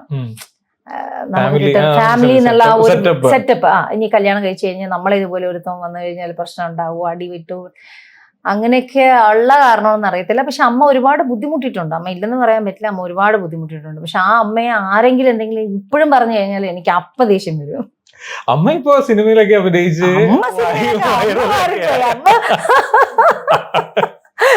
പിന്നെ അമലൊക്കെ വീട്ടിൽ വരുമ്പോഴേ, അമൽ നീരജൊക്കെ വീട്ടിൽ വന്ന് അമ്മയുടെ കൂടെ ഇരുന്ന് ഭക്ഷണമൊക്കെ കഴിക്കുമ്പോൾ അമ്മ തമാശക്ക് പറയും, എനിക്ക് മറ്റേ ക്യാരക്ടർ വേണം കേട്ടോ, എനിക്ക് ഇന്ന പടത്തിൽ അഭിനയിക്കട്ടോ എന്ന് പറയാം. അങ്ങനെ കേട്ട് ചുമ്മാ മമ്മി തമാശക്കായിരിക്കും പറഞ്ഞത്. ഇത് അറിയാത്തവർക്ക് വേണ്ടി ഭീഷ്മയിലെ ഒരു കിലർ സീന് അമ്മ ചെയ്തിട്ടുണ്ട്. കണ്ടവർക്ക് മനസ്സിലാവും, സിനിമ കണ്ടവർക്ക് മനസ്സിലാവും. ഒരു മാസ് ഡയലോഗോട് കൂടി അത് സ്വന്തം മാഡത്തിന്റെ അമ്മയാണ്. അതെ, ഏതൊരു ക്യാരക്ടർ വന്നിട്ട് പെട്ടെന്ന് വിളിച്ചെന്ന് പറഞ്ഞു. അപ്പൊ എന്നെ വിളിച്ചു പറഞ്ഞു, സുമി ഞാൻ ലൊക്കേഷനിൽ നിൽക്കാന്ന്. ഞാൻ ചോദിച്ചു രാവിലെ സൗണ്ട് കുറഞ്ഞു വരുന്നു. ഞാൻ ചോദിച്ചു എവിടെ, ഏത് ലൊക്കേഷൻ? ഭീഷ്മ പർവ്വതത്തിന്റെ ലൊക്കേഷൻ. ഞാൻ ഭീഷ്മയിൽ അഭിനയിക്കുകയാണ്, മമ്മൂട്ടി സാർ എന്റെ ഓപ്പോസിറ്റ് ഇരിപ്പുണ്ടത്. ഞാൻ അവർ നന്നായിട്ട് അഭിനയിക്കുക, ഓൾ ദി ബെസ്റ്റ് എന്ന് പറഞ്ഞു. പക്ഷെ പടം വന്നപ്പോഴത്തേക്ക് ആ ഒരു ക്ലിപ്പിങ്സ് ഭയങ്കരമായിട്ട് പടത്തില് രസമുണ്ടായിരുന്നു. മമ്മൂക്കയുടെ കാര്യം പറഞ്ഞുകൊണ്ട് തന്നെ ചോദിക്കാം, നമുക്ക് ചിലൊരു കാര്യം പറയുമ്പോ അല്ലെങ്കിൽ നമ്മൾ ഐഡന്റിറ്റി ചെയ്യുമ്പോൾ ഏറ്റവും എടുത്തു പറയുന്ന ഒരു പടം കുട്ടേട്ടൻ തന്നെയാണ്. എപ്പോഴും ആ ഒരു സീന്, ആ കേക്ക് പ്രായം പറയുന്ന ഒരു സാധനം ഉണ്ടല്ലോ, അതില് സൈക്കിൾ ചവിട്ടി വരുന്ന ആ ഒരു ക്യാരക്ടർ, അത് മനസ്സിലാക്കാനും ആ ക്യാരക്ടർ എന്താണെന്നുള്ളത് സംഭവിക്കുന്നതിനൊക്കെ ഒരു ധാരണ ഉണ്ടായിരുന്നു. ശരിക്കും പറഞ്ഞ പോലെ എന്താ മനസ്സിലാക്കുന്നതെന്നൊരു ധാരണ ഇല്ലാതിരുന്ന സമയം ആയിരുന്നല്ലോ അത്. കുട്ടേട്ടനൊക്കെ എത്തിയപ്പോ ഏകദേശം കുറച്ച് കാര്യങ്ങൾ അറിയാമായിരുന്നു. പക്ഷെ എന്നാലും ഈ പറയുന്ന പോലെ കുട്ടേട്ടൻ കഴിഞ്ഞിട്ട് നല്ലൊരു വേഷം കിട്ടാൻ വേണ്ടിയിട്ടുള്ള കാര്യത്തിന് ഞാനും ശ്രമിച്ചില്ല, അല്ലെങ്കിൽ ഒരു ക്യാരക്ടർ തന്നെ. പക്ഷെ അന്ന് ഭയങ്കര എന്താ പറയണ ഇൻഫ്ലുവൻസ് ആക്കിയിട്ട്, ഇപ്പൊ നമുക്ക് കുട്ടേട്ടൻ കഴിഞ്ഞു അല്ലെങ്കിൽ കുട്ടേട്ടനിൽ ഇമ്പോർട്ടന്റ് ആയിട്ടുള്ള ഒരു വേഷം ചെയ്തു എന്ന് പറഞ്ഞാൽ അന്ന് ഒരു ക്യാരക്ടർ പിടിച്ചു പറ്റാൻ, ഒരു ക്യാരക്ടർ ഉണ്ടെന്ന് അറിഞ്ഞു കഴിഞ്ഞാൽ പിടിച്ചു പറ്റാനായിട്ട് ഒത്തിരി ലേഡീസ് സ്ട്രഗിൾ ചെയ്യുന്ന സമയമായിരുന്നു. പക്ഷെ ഇന്ന് അത്രയും കാണുന്നുണ്ടോ എന്ന് എനിക്കറിയില്ല. പക്ഷെ അന്ന് ഉണ്ടായിരുന്നു ഭയങ്കര കോമ്പറ്റീഷൻ. അത് എങ്ങനെയൊക്കെയാണ് നെഗറ്റീവ്നെസ് പറഞ്ഞു ഉണ്ടാക്കണം എന്നുള്ള രീതിയിൽ പറഞ്ഞുണ്ടാക്കിയത് കൈക്കലാക്കാനുള്ള. ഇപ്പൊ നമുക്കെതിരെ ആണെങ്കിലും പറഞ്ഞു നമ്മൾ പറയാത്ത കാര്യങ്ങൾ പറഞ്ഞു, അല്ല സാറിനെ കുറിച്ച് ഇങ്ങനെ പറയാത്ത കാര്യങ്ങൾ, ഹെൽത്തി അല്ലാത്ത കോമ്പറ്റീഷൻ. പക്ഷെ അന്നും ഹീറോയിൻസിന്റെ ഇടയിൽ ഉണ്ടോ എന്ന് വെച്ചാൽ എനിക്കറിയത്തില്ല. അത് ബിക്കോസ് ഞാൻ ആ ലെവലിൽ എത്താത്താറ് എനിക്കറിയത്തില്ല. പക്ഷെ അല്ലാതെയുള്ള കോമ്പറ്റീഷൻ, ഈ ഒരു ക്യാരക്ടർ കിട്ടാൻ വേണ്ടിയിട്ടുള്ളതിന് എല്ലാരും കൂടെ കിടന്ന് ഫൈറ്റ് ആയിരുന്നു. എന്തെങ്കിലും നല്ല രസമുള്ള ഓർമ്മകളുണ്ടോ പടത്തില്? കുട്ടേട്ടനിലെ ഓർമ്മകൾ ഉണ്ടോന്ന് ചോദിച്ചാല്, എന്റെ ഫസ്റ്റ് ഷോട്ട് വെക്കുന്നത് കൊടൈക്കനാലിലാണ്. അപ്പോൾ ജോസ് സാറ് ഇങ്ങനെ പറഞ്ഞു, ഇങ്ങനെ സുമ വന്നിട്ട് സൈക്കിൾ ചവിട്ടി വരിക, മമ്മൂട്ടി സാർ ഇവിടെ നിന്ന് ഓടി വരും, നിങ്ങൾ തമ്മിൽ കണ്ട് നിർത്തിയിട്ടുള്ള ഒരു കോൺവെർസേഷൻ ഉണ്ടെന്ന് പറഞ്ഞു. അപ്പം ചവിട്ടാൻ പറയുമ്പോൾ എനിക്ക് ചവിട്ടാൻ പറ്റാത്തതിന്റെ കാരണം അതൊരു സ്ലോപ്പാണ്, ഇങ്ങനെ ഇറങ്ങി വരുന്ന ഇതാണ്. അപ്പം എനിക്ക് ചവിട്ടാൻ പറ്റുന്നില്ല.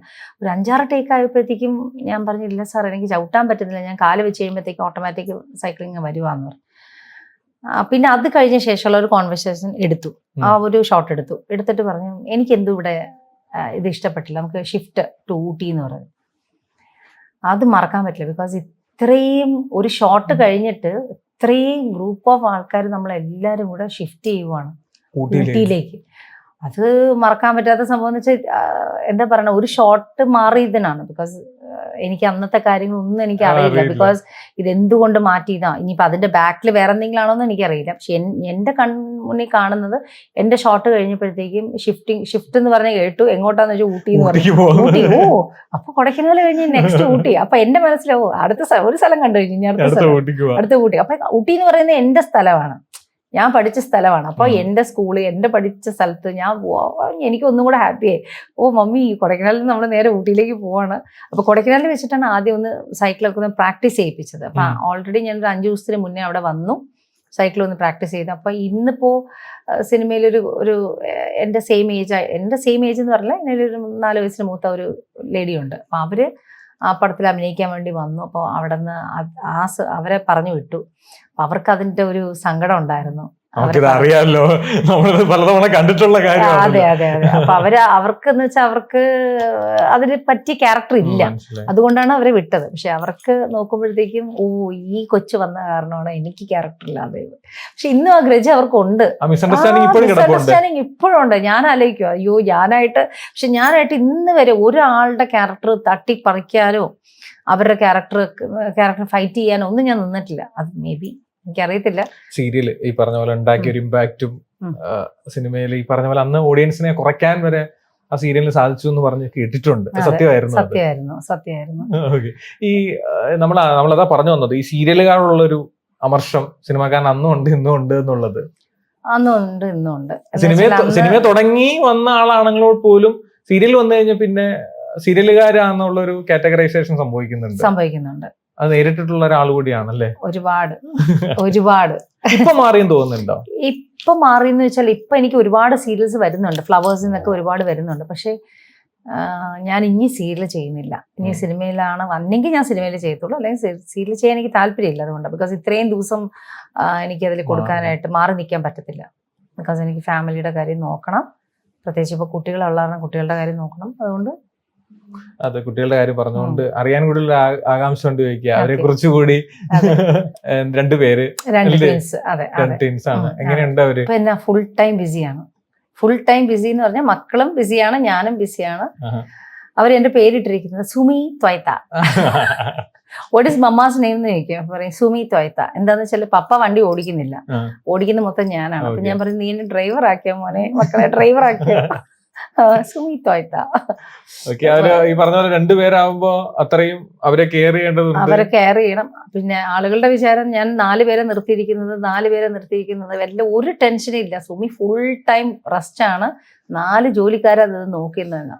അങ്ങനെ ഒന്നുമില്ല. 4 ജോലിക്കാരെന്ന് പറഞ്ഞ 4 ജോലിക്കാർക്കും ഇവിടെ പിള്ളേര് വന്നു കഴിഞ്ഞാൽ അവരുടെ കൂടെ ഓട്ടം തന്നെയാണ്.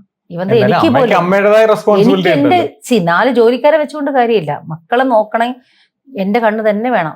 അവരെന്ത് വീട്ടിൽ എന്തെല്ലാം എവിടെന്നെങ്കിലും എടുത്ത് കഴിക്കുന്നുണ്ടോ, പിടിക്കുന്നുണ്ടോ, ചെയ്യുന്നുണ്ടോ ഇല്ലേ, അത് ഒന്ന്. രണ്ടാമത് ഹസ്ബൻഡിന്റെ കാര്യം നോക്കണം, ഈ 4 ജോലിക്കാരുടെ കാര്യം നോക്കണം. അവര് 2 സെക്കൻഡ് ഞാനൊന്ന് പുറത്തേക്ക് പോയി തിരിച്ചു വന്നാൽ അത് ചെയ്യരുതെന്ന് പറഞ്ഞാൽ തിരിച്ചു വരുമ്പോഴത്തേക്ക് അവർ 4 പേരും കൂടെ സംഘം ചേർന്നിരുന്ന് സംസാരിക്കും. ചിലപ്പോൾ അവർ കുട്ടികളെ നോക്കുന്നില്ല, അവർക്ക് കിട്ടുന്ന പൈസയ്ക്ക് വേണ്ടിയിട്ട് അവർ വന്നത്. എന്റെ മക്കളുടെ കാര്യം ഞാൻ നോക്കാനായിട്ട് ഞാൻ തന്നെ വേണം. ഓടാനായിട്ട് എനിക്ക് പറ്റത്തില്ല. ഞാൻ പറഞ്ഞിട്ടുണ്ട്, എനിക്ക് ഓടാൻ പറ്റത്തില്ല, എനിക്ക് ബാക്ക് പെയിൻ ഉള്ള കാരണം പറ്റത്തില്ല. അതുകൊണ്ടാണ് നിങ്ങളെ ജോലിക്ക് വെച്ചിരിക്കുന്നത് എന്നും പറഞ്ഞിട്ടാണ്. പിന്നെ അടുത്തുള്ള സ്ത്രീകളായിരുന്നു കുഴപ്പമില്ല, വലിയ എമൗണ്ട് ആയിട്ട് വെക്കുന്നതല്ല. അടുത്തുള്ള 2 സ്ത്രീകളും പിന്നെ കുഞ്ഞുങ്ങളെ നോക്കാൻ 2 സ്ത്രീകളും, അങ്ങനെയാണ് വെച്ചിരിക്കുന്നത്. കുടുംബവിശേഷം അങ്ങനെ പറയുമ്പോൾ തന്നെ എടുത്തു പറയേണ്ട 2 പേരുണ്ട്. ഇപ്പോൾ നമ്മള് സ്നേഹത്തോടെ അൻവർഖാന്ന് വിളിക്കുന്ന അൻവർ റഷീദും അതുപോലെ തന്നെ സിസ്റ്ററും ഒക്കെ അവരിപ്പോ മെയിൻ സ്ട്രീമില് തിളങ്ങി നിൽക്കുന്നവരാണ്, ഡയറക്ടറാണ്, പ്രൊഡ്യൂസേഴ്സ് ആണ്. അവരെ കുറിച്ച് കൂടി ഒന്ന് വിശേഷം. എന്റെ അനിയത്തിയുടെ ഹസ്ബൻഡാണ് അൻവർ റഷീദ്. അദ്ദേഹം ഇപ്പോ അൻവർ റഷീദ് എന്റർടൈൻമെന്റ് എന്ന് പറഞ്ഞ ഒരുപാട് സിനിമകൾ എടുക്കുന്നുണ്ട്, ക്വാളിറ്റി സിനിമകൾ എടുക്കുന്നുണ്ട്, ക്വാളിറ്റി ഡയറക്ടറും കൂടിയാണ്. അപ്പൊ എനിക്ക് വേണമെങ്കിൽ സിനിമയിൽ അഭിനയിക്കണമെങ്കിൽ സിനിമയിൽ അഭിനയിക്കണമെങ്കിൽ അദ്ദേഹത്തിനോട് ചോദിച്ചാൽ മതി. എന്തായാലും എനിക്കൊരു വേഷം തരാതിരിക്കത്തില്ല. അപ്പോൾ അദ്ദേഹത്തിനോട് ചോദിച്ചാലും, അദ്ദേഹത്തിന്റെ ഫ്രണ്ടായ അമൽ നീരജിനോട് ചോദിക്കാം, ഇനി സൗബിനുണ്ട്, ഇനിയിപ്പോ അവരുടെ ടീമുകൾ എല്ലാവരും ഉണ്ട്. എനിക്ക് ഭയങ്കര ഇഷ്ടമാണ് ബേസിൽ ജോസഫിന്, ബേസിലിന് ഭയങ്കര ഇഷ്ടമാണ്. അതേപോലെ ചെമ്പൻ വിനോദ് ഭയങ്കര ഇഷ്ടമാണ്. അപ്പൊ അവരോടൊക്കെ നമുക്ക് ചോദിച്ചു കഴിഞ്ഞാൽ സ്വാതന്ത്ര്യമുണ്ട്. എന്ന് വെച്ചാൽ നമുക്ക് എല്ലാവരും പരിചയമുള്ള കാരണം നമുക്ക് ആരോട് ചോദിച്ചാൽ അവരൊരു വേഷം തരാതിരിക്കത്തില്ല. ബിക്കോസ് ഞാനൊരു സീനിയർ ആയിരുന്നു, എനിക്ക് ആർട്ടിസ്റ്റ് ആയതുകൊണ്ട് തരാതിരിക്കും. ജോജോയുടെ കൂടെ എനിക്ക് ജോജോയുടെ കൂടെ അഭിനയിക്കാൻ ഭയങ്കര ഇഷ്ടമാണ്. അപ്പൊ ഞാനിങ്ങനെ മനസ്സിലായിരിക്കും. പിന്നെ ഹസ്ബൻഡിനോട് ഞാൻ ഇടയ്ക്ക് പറയും, ഞാൻ തിരിച്ചൊന്ന് അഭിനയിക്കാൻ പോട്ടെ. അപ്പൊ അദ്ദേഹം ഞാൻ പറഞ്ഞു, ഈ 2025 ഞാൻ അഭിനയിക്കുന്നു, ഞാൻ നിങ്ങളെ നോക്കുന്നില്ല, ആരെ നോക്കുന്നില്ല, എനിക്ക് അഭിനയിക്കണം, പിള്ളേരുടെ കാര്യം നോക്കണം. അപ്പൊ അതുകൊണ്ട് ഞാൻ മിക്കവാറും, എനിക്കറിയത്തില്ല, ഒരു 95% എന്ന് വേണമെങ്കിൽ 100 എന്ന് പറയാൻ പറ്റില്ല, അത് കുഞ്ഞുങ്ങളുടെ കാര്യം നോക്കാനുള്ള കാരണം തിരിച്ചു വരാനുള്ള സാധ്യത ഉണ്ട്. അഭിനയിക്കും. അത് മൂവിയിലാണ്. ബിക്കോസ് മൂവി ആകുമ്പോൾ എനിക്ക് ഒരു 2 ദിവസം അല്ലെങ്കിൽ 3 ദിവസം മാക്സിമം പെർ ഡേ കൊടുത്താൽ മതിയല്ലോ. അല്ലാതെ ഈ പറഞ്ഞ പോലെ സീരിയലിന് ഫുൾ ത്രൂ ഔട്ട് കൊടുക്കാനായിട്ട് എനിക്ക് പറ്റത്തില്ല. ഇപ്പോഴത്തെ സിറ്റുവേഷൻ പറ്റത്തില്ല. അതിന്റെ ചർച്ചകളോ അല്ലെങ്കിൽ ഈ പറഞ്ഞ പോലെ കാര്യങ്ങളോ തുടങ്ങിയോ? അതിന് മൂവ് ചെയ്യാനുള്ള കാര്യത്തിലാണ് ഇരിക്കുന്നത്. അതെ അതെ. ഈ പറഞ്ഞ പോലെ പ്രൊഡക്ഷനുമായി കൈകോർത്ത് പ്രൊഡക്ഷനായ വല്ല പ്ലാനുകളുണ്ടോ? ഒരു പ്രൊഡക്ഷൻ ബാക്ക്ഗ്രൗണ്ട് ഉള്ളത് കൊണ്ട് തന്നെ. പ്രൊഡക്ഷൻ ബാക്ക്ഗ്രൗണ്ട് ഉള്ളത് കൊണ്ടല്ല, ഞാൻ ഒരു ചെറിയ ഷോർട്ട് ഫിലിം എടുത്തിട്ടുണ്ട്. അപ്പൊ എന്റെ മനസ്സിൽ ഒരു പ്ലാൻ അതും ഉണ്ട്. അപ്പൊ എന്തായാലും റീ എൻട്രി ചെയ്യണമെന്നുണ്ടെങ്കിൽ അത് മൂവിയിലായിരിക്കും ചെയ്യുന്നത്. സ്വന്തം ബാനർ ആണോന്ന് ചോദിച്ചാൽ അത് പറയാൻ പറ്റത്തില്ല. അതെന്തായാലും നല്ല ഒരു പ്രോജക്റ്റ് ആണെങ്കിൽ ഡെഫിനറ്റ് ആയിട്ട് ഞാൻ മൂവിയിലേക്ക് കംബാക്ക് ചെയ്യും. ഓക്കെ. ഈ ഇഷ്ടം സിനിമയിലൊരു ക്യാരക്ടർ അതിലുണ്ടായിരുന്നത് ഈ പറഞ്ഞ പോലെ അന്ന് ക്യാരക്ടറിൽ കണ്ടപ്പോ മുടി മുറിച്ച് ഉണ്ടായിരുന്ന ഒരു ക്യാരക്ടർ ആയിരുന്നു അത്. അന്ന് അത് ക്യാരക്ടറിന് വേണ്ടി ചെയ്തതായിരുന്നു? ഇഷ്ടത്തില് മുടി മുറിച്ചോ ഞാൻ? അത് ആ സ്റ്റൈൽ അന്ന് ഫോളോ ചെയ്തതായിരുന്നോ? ഷോർട്ട് ഹെയർ ആയിരുന്നു, ഞാനത് ഓർക്കുന്നില്ല. ആണോ? ക്യാരക്ടറിന് വേണ്ടി അന്നത് ചെയ്തിരുന്നത്? അങ്ങനെ ചെയ്തില്ല. ഞാൻ മുടി മുറിച്ചത് ആകെ ഫാസിൽ സാർ പറഞ്ഞിട്ടാണ്. എന്റെ സൂര്യപുത്രിക്ക് എനിക്ക് ഇത്ര മുടി ഉണ്ടായിരുന്നു. അദ്ദേഹം ഫസ്റ്റ് കണ്ടപ്പോ തന്നെ എന്റെ അടുത്ത് പറഞ്ഞു, മുടി മുറിക്കാവോ എന്ന് ചോദിച്ചു. ലൊക്കേഷൻ ചെന്നപ്പോഴാണ് ചോദിക്കുന്നത്, മുടി മുറിക്കാവോ എന്ന് ചോദിച്ചു. ഞാൻ പറഞ്ഞു ഓക്കെ മുറിക്കാന്ന് പറഞ്ഞു. അങ്ങനെ സൂര്യപുത്രിക്ക് വേണ്ടിയിട്ടാണ് ഞാൻ ആദ്യമായിട്ട് മുടി മുറിക്കുന്നത്. പിന്നെ ഞാൻ വേറെ മൂവീസിനൊന്നും മുറിച്ചിട്ടില്ല. ഈ സൂര്യപുത്രിയുടെ കാര്യം പറഞ്ഞിട്ടുണ്ട്, അന്ന് അതൊരു വൈബ് ഗ്യാങ്, ഈ പറഞ്ഞ പോലെ അത് മലയാളികൾ ഇങ്ങനെയും കുറെ പെൺകുട്ടികളെന്ന് അറിയുന്നത് എങ്ങനെയാന്ന് വെച്ചാൽ, ഒരു ക്യാരക്ടർ നമുക്ക് പറഞ്ഞു തന്നെ. ഇപ്പൊ എനിക്ക് അമലയുടെ സിസ്റ്റർ ആയിട്ടുള്ള ഒരു ക്യാരക്ടറാണ് ആദ്യം പറഞ്ഞത്. പിന്നെ ഒരു ഇൻഫ്ലുവൻസ് ഞാൻ പറഞ്ഞല്ലോ, അതുപോലെ ഒരു ഇൻഫ്ലുവൻസ് വന്നിട്ട് ഒരു തമിഴ് കുട്ടിയെ അതിൽ സഹോദരിയായിട്ട് ആക്കി. അങ്ങനെയാണ് എനിക്കാണ് ആദ്യം ആ ക്യാരക്ടർ പറഞ്ഞത്. പക്ഷെ നമുക്ക് പറഞ്ഞ സമയത്ത് ഈ പറഞ്ഞ പോലെ മുടി മുറിക്കാൻ പറഞ്ഞപ്പോഴും അതുപോലെ അതിന്റെ സെറ്റ് ചെയ്യാൻ, റോളുകൾ സെറ്റ് ചെയ്യാനുള്ള കാര്യം ഒക്കെ പറഞ്ഞു തന്നതൊക്കെ ഫാസിൽ സാറാണ്. ലൊക്കേഷനിൽ വന്നു കഴിഞ്ഞാൽ ലൊക്കേഷനിൽ വന്നിട്ട് പുള്ളി അഭിനയിച്ച് കാണിക്കാം. നമുക്കൊന്നും ചെയ്യേണ്ട കാര്യമില്ല. അദ്ദേഹം അഭിനയിച്ച് കാണിക്കും, എങ്ങനെ എക്സ്പ്രഷൻ എങ്ങനെ ചെയ്യണം, എങ്ങനെ അദ്ദേഹം അഭിനയിക്കും. അദ്ദേഹം അഭിനയിക്കുന്നതിന്റെ ഒരു ഭാഗം നമുക്ക് അഭിനയിച്ചാൽ മതി, എളുപ്പമാണ്. പക്ഷെ അദ്ദേഹത്തിന്റെ മകനെ വെറുതെയാണ് ഇപ്പൊ അഭിനയിക്കുന്നത്. ഞാനിപ്പോ ആലോചിക്കുകയാണ്, അദ്ദേഹത്തിന്റെ ആ ഒരു ജീനാണ് ഇപ്പോ ഫഹദ് ഇത്ര സൂപ്പറായിട്ട് അഭിനയിക്കുന്നത്. ഫഹദിന്റെ ആദ്യത്തെ പടം എടുത്ത് നോക്കി, ഒന്നും നമുക്ക് ചിന്തിക്കാൻ പറ്റില്ല. ആ ഫഹദാണ് ഈ ഫഹദ് എന്ന് ആലോചിക്കുമ്പോൾ നമ്മൾ ആലോചിക്കും അയ്യോ. പക്ഷെ അദ്ദേഹത്തിന്റെ ജീനാണ്. ബിക്കോസ് ഫാസിൽ സാർ പണ്ട് അഭിനയിച്ചിരുന്നെങ്കിൽ അദ്ദേഹം സൂപ്പർ ഒരു ആക്ടർ ആയാണ്. ഓക്കെ. ഈ അന്ന് ഈ പറഞ്ഞ പോലെ അന്ന് ഉണ്ടായിരുന്ന ആ ഗ്യാങ്ങില് ഇപ്പോഴും കുറെ പേരൊക്കെ ഉണ്ട്. ആരെങ്കിലും ഒക്കെ കോണ്ടാക്ടോ കാര്യങ്ങളും? കഴിഞ്ഞ പ്രാവശ്യം കന്യ എന്ന് പറഞ്ഞിട്ട് ഇപ്പൊ സീരിയലിലൊക്കെ അഭിനയിക്കുന്നുണ്ട്, കന്യ എന്ന് പറഞ്ഞിട്ട്. എപ്പോഴും ഒരു പ്രാവശ്യം ഞാനൊന്ന് ഫോൺ നമ്പർ കിട്ടിയിട്ട് കോണ്ടാക്ട് ചെയ്താണോ എവിടെ വെച്ച് കണ്ടാണോന്ന് അറിയത്തില്ല. ഭയങ്കരമായിട്ട് സന്തോഷിച്ച് പറഞ്ഞു, അന്ന് എനിക്ക് കുഞ്ഞുങ്ങളായിട്ടില്ല, ട്രിവാൻഡ്രത്ത് വെച്ച് കണ്ടാന്ന് തോന്നുന്നു. പണ്ട് പറഞ്ഞു, അയ്യോ ഞാൻ കല്യാണം കഴിച്ച് സന്തോഷമായിട്ടിരിക്കുന്നു, എനിക്കൊരു മോളുണ്ട്, കാര്യങ്ങളുണ്ട്, നിനക്ക് കുഞ്ഞുങ്ങളില്ലേ എന്നൊക്കെ ചോദിച്ചു. ഞാൻ പറയില്ല, നീ അത് മാത്രം വിട്ടുപോരുന്നു. ബിക്കോസ് മക്കളുണ്ടെങ്കിൽ മാത്രമേ അതിനൊരു ബലമുള്ളൂ, നമുക്ക് എന്നാലും ഒരു എൻഗേജ്. പക്ഷെ അവൾ അന്നും ഇന്നും ഒരേ ക്യാരക്ടറാണ്. എന്താന്ന് വെച്ചാല് ഇങ്ങനെ ജങ്കി ആയിട്ടുള്ള സാധനങ്ങൾ വലിച്ച് വാരി നടന്ന്. പക്ഷെ സീരിയലായാലും കുട്ടി അങ്ങനെ അഭിനയിക്കുന്നത് എനിക്ക് അങ്ങനെ അത്ര ജങ്കി ആയിട്ട് ഇടുന്ന ഇഷ്ടമല്ല. ഞാൻ മനസ്സിലായിരിക്കും അവളെ ഒന്ന് കുറച്ചിരുന്നെങ്കിൽ നന്നായിരിക്കും. അന്ന് വന്നിട്ട് ഇപ്പം സൂര്യപുത്രിക്ക് വന്നപ്പോൾ എല്ലാ ഡ്രസ്സും കൂടെ ഒരുമിച്ചാണ് വെച്ചിരുന്നത്. എന്നിട്ട് ഫാസിൽ സാർ പറഞ്ഞു, നിങ്ങൾക്ക് ഇഷ്ടമുള്ള ഡ്രസ്സുകൾ നിങ്ങൾ സെലക്ട് ചെയ്യാൻ പറഞ്ഞു. എന്നിട്ട് അദ്ദേഹം മാറി നോക്കി ഇങ്ങനെ എങ്ങനെയാണ് സെലക്ട് ചെയ്യുക. അപ്പൊ ഓരോ ഡ്രസ്സുകൾ ഇവരൊക്കെ ഇങ്ങനെ സെലക്ട് ചെയ്യുക. അവർക്ക് വേണ്ട 10-15 ഡ്രസ്സൊക്കെ എടുത്ത് വെച്ചിട്ട്, അപ്പൊ ഒന്നിങ്ങനെ എടുക്കും, കൊള്ളത്തിലെങ്കിൽ വലിച്ചെറിഞ്ഞിട്ടിട്ട് അടുത്ത് എടുക്കും. അപ്പൊ ഈ വലിച്ചെറിഞ്ഞ് ഇടുന്നതായിരിക്കും ഞാൻ എടുക്കുന്നത്. പക്ഷെ അത് ഇട്ട് കഴിഞ്ഞപ്പോഴത്തേക്ക് അയ്യോ ഞങ്ങൾ എടുത്ത ഡ്രസ്സാണല്ലോ ഇത്, നല്ല സുമക്കിപ്പോ നല്ല ഭംഗിയുണ്ടല്ലോ എന്നുള്ള ആ ഒരു കോമ്പറ്റീഷൻ അന്നും ഉണ്ടായിരുന്നില്ലെന്നല്ല. പക്ഷെ അന്ന് അത്രയും കുഴപ്പമില്ല. ബിക്കോസ് ഞങ്ങൾ എല്ലാവരും കൂടെ അന്ന് ഒരു ഫ്രണ്ട്ലി പോലെ ആയിരുന്നു. Friendship main. അതെ. അപ്പൊ ഞാൻ എപ്പോഴെങ്കിലും വിളിച്ചും സംസാരിക്കാറുണ്ട്. എല്ലാവരും സീരിയലിലും സിനിമയിലൊക്കെ അഭിനയിക്കുന്നു. ഈ അന്ന് ഈ സീരിയലിലേക്ക് പോയത് അല്ലെങ്കിൽ പറഞ്ഞ പോലെ അത് തീരുമാനം തെറ്റായിരുന്നു പിന്നെ തോന്നിയോ? ഒരിക്കലും സിനിമ തന്നെ മുന്നോട്ട് പോയിരുന്നാൽ മതി? അല്ല, സിനിമ തന്നെ പോയിരുന്നെങ്കിൽ കുറച്ചും കൂടെ ഇമ്പോർട്ടൻസ് എനിക്ക് സിനിമയിലെ ക്യാരക്ടേഴ്സ് കിട്ടിപ്പോയാനെ. പക്ഷെ ഞാൻ അന്ന് സിനിമ എനിക്ക് അറിയില്ല. അന്ന് അരുണ എന്ന് പറഞ്ഞ ക്യാരക്ടർ ചെയ്യാനായിട്ട് ഷാജിയും വന്നിട്ടാണ് എന്നെ അപ്രോച്ച് ചെയ്യുന്നത്. കെ സുരേന്ദ്രന്റെ നോവല്, അത് ദൂരദർശനിൽ വന്നതാണ്. അപ്പൊ അദ്ദേഹം ഒരു മാസമായിട്ട് എനിക്ക് എന്നെ വെയിറ്റ് ചെയ്ത് എനിക്ക് ആ ക്യാരക്ടർ തരാൻ വേണ്ടി അദ്ദേഹത്തിന്റെ വിളിയും പ്രഷർ കാരണമാണ് ഞാൻ സീരിയലിൽ വന്നത്. അല്ലെങ്കിൽ ഞാൻ സിനിമക്കകത്ത് ഇമ്പോർട്ടന്റ് വേഷങ്ങൾ ചെയ്തു. ശരിക്കും വന്ന് ഈ പറഞ്ഞ പോലെ മലയാളത്തിൽ അങ്ങനെ ഒരു നീണ്ട പരമ്പര എന്ന് പറയുന്ന കൺസെപ്റ്റേ ഇല്ല. ആദ്യമാണ് നമ്മൾ സ്ത്രീ എന്ന് പറയുന്നത്. അപ്പൊ അന്നൊരു വിഷൻ ഉണ്ടായിരുന്നു, ഇത് നീണ്ടു പോകും അല്ലെങ്കിൽ അത് ചെയ്യും എന്നൊരു കാൽക്കുലേഷൻ ഉണ്ട്, ജഡ്ജ്മെന്റ് ഉണ്ടായിരുന്നു? ഇല്ല, ആക്ച്വലി ഞാൻ ഫസ്റ്റ് അഭിനയിച്ച സീരിയൽ എന്ന് പറഞ്ഞാൽ അരുണയാണ്. അരുണ വന്ന് 13 എപ്പിസോഡിന്റെ സീരിയലാണ്. അത് ആഴ്ചയിൽ ഒന്നാണ് വരുന്നത്. എനിക്ക് തോന്നുന്നു സൺഡേ ആണ് വന്നെന്ന് തോന്നുന്നു. സാറ്റർഡേ അങ്ങനെ ഏതോ ഒരു ദിവസമാണ് വരുന്നത്. അപ്പൊ നെക്സ്റ്റ് സാറ്റർഡേക്ക് വേണ്ടി ഇത്രയും ജനങ്ങൾ വെയിറ്റ് ചെയ്യുവാണ്. അപ്പൊ അത് ദൂരദർശൻ മാത്രമാണ്. അന്ന് ഏഷ്യാനെറ്റ് ഇല്ല, സൂര്യയിലെ ഒന്നുമില്ല. അപ്പൊ ആ സമയത്തുള്ള ഒരു സീരിയലിന്റെ കാര്യം മാത്രമേ എനിക്ക് അറിയത്തുള്ളൂ. സോ അത് എന്താണ്, പക്ഷെ അതിനൊരു ഇമ്പാക്ട് ഭയങ്കരമായിരുന്നു കേട്ടോ. ആ ഒരു 13 എപ്പിസോഡ് ഞാൻ അഭിനയിച്ചെങ്കിലും കേരളത്തിൽ ഇന്നും എന്റെ ഏജിലുള്ള ആൾക്കാർക്ക് എന്നെ അറിയപ്പെടുന്നത് അത് കഴിഞ്ഞ് പിന്നെ സ്ത്രീ ഭയങ്കര ഹിറ്റായിരുന്നു. അതെ.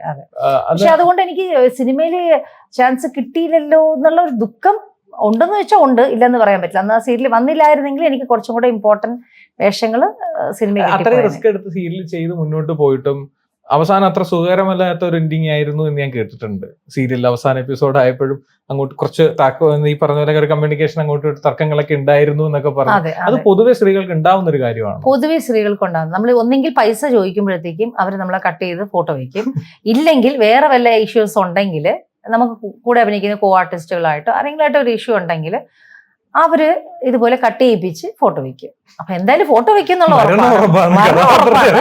അത് എന്തായാലും വെക്കും എന്നുള്ളത് ഉറപ്പായി. പിന്നെ ഇപ്പൊ സീരിയൽ കാണുന്ന എല്ലാ ജനങ്ങൾക്കും അറിയാം, ഫോട്ടോ വെച്ചിട്ടുണ്ടെങ്കിൽ അതിന്റെ ബാക്കിൽ എന്തെങ്കിലും അന്ന് ഈ പറഞ്ഞ പോലെ ഒരു പ്രതികരിക്കാനോ അല്ലെങ്കിൽ അതിനൊരു ശക്തമായ അഭിപ്രായം പറയാനോ ശ്രമിക്കാൻ പറ്റില്ല. ബിക്കോസ് ഇത് സീരിയൽ ആകുമ്പോഴത്തേക്കും അന്നന്ന് ചൂടപ്പം പോലെ എഴുതി വന്ന് തരുന്ന കാരണം നമുക്ക് നാളെ നേരം വെളുത്ത് അവർക്ക് നെഞ്ചുവേദന എന്ന് കാണിച്ച് അറ്റാക്ക് ആക്കി മാറ്റി ഒരു ഫോട്ടോ വെക്കാനും കുഴപ്പമില്ല.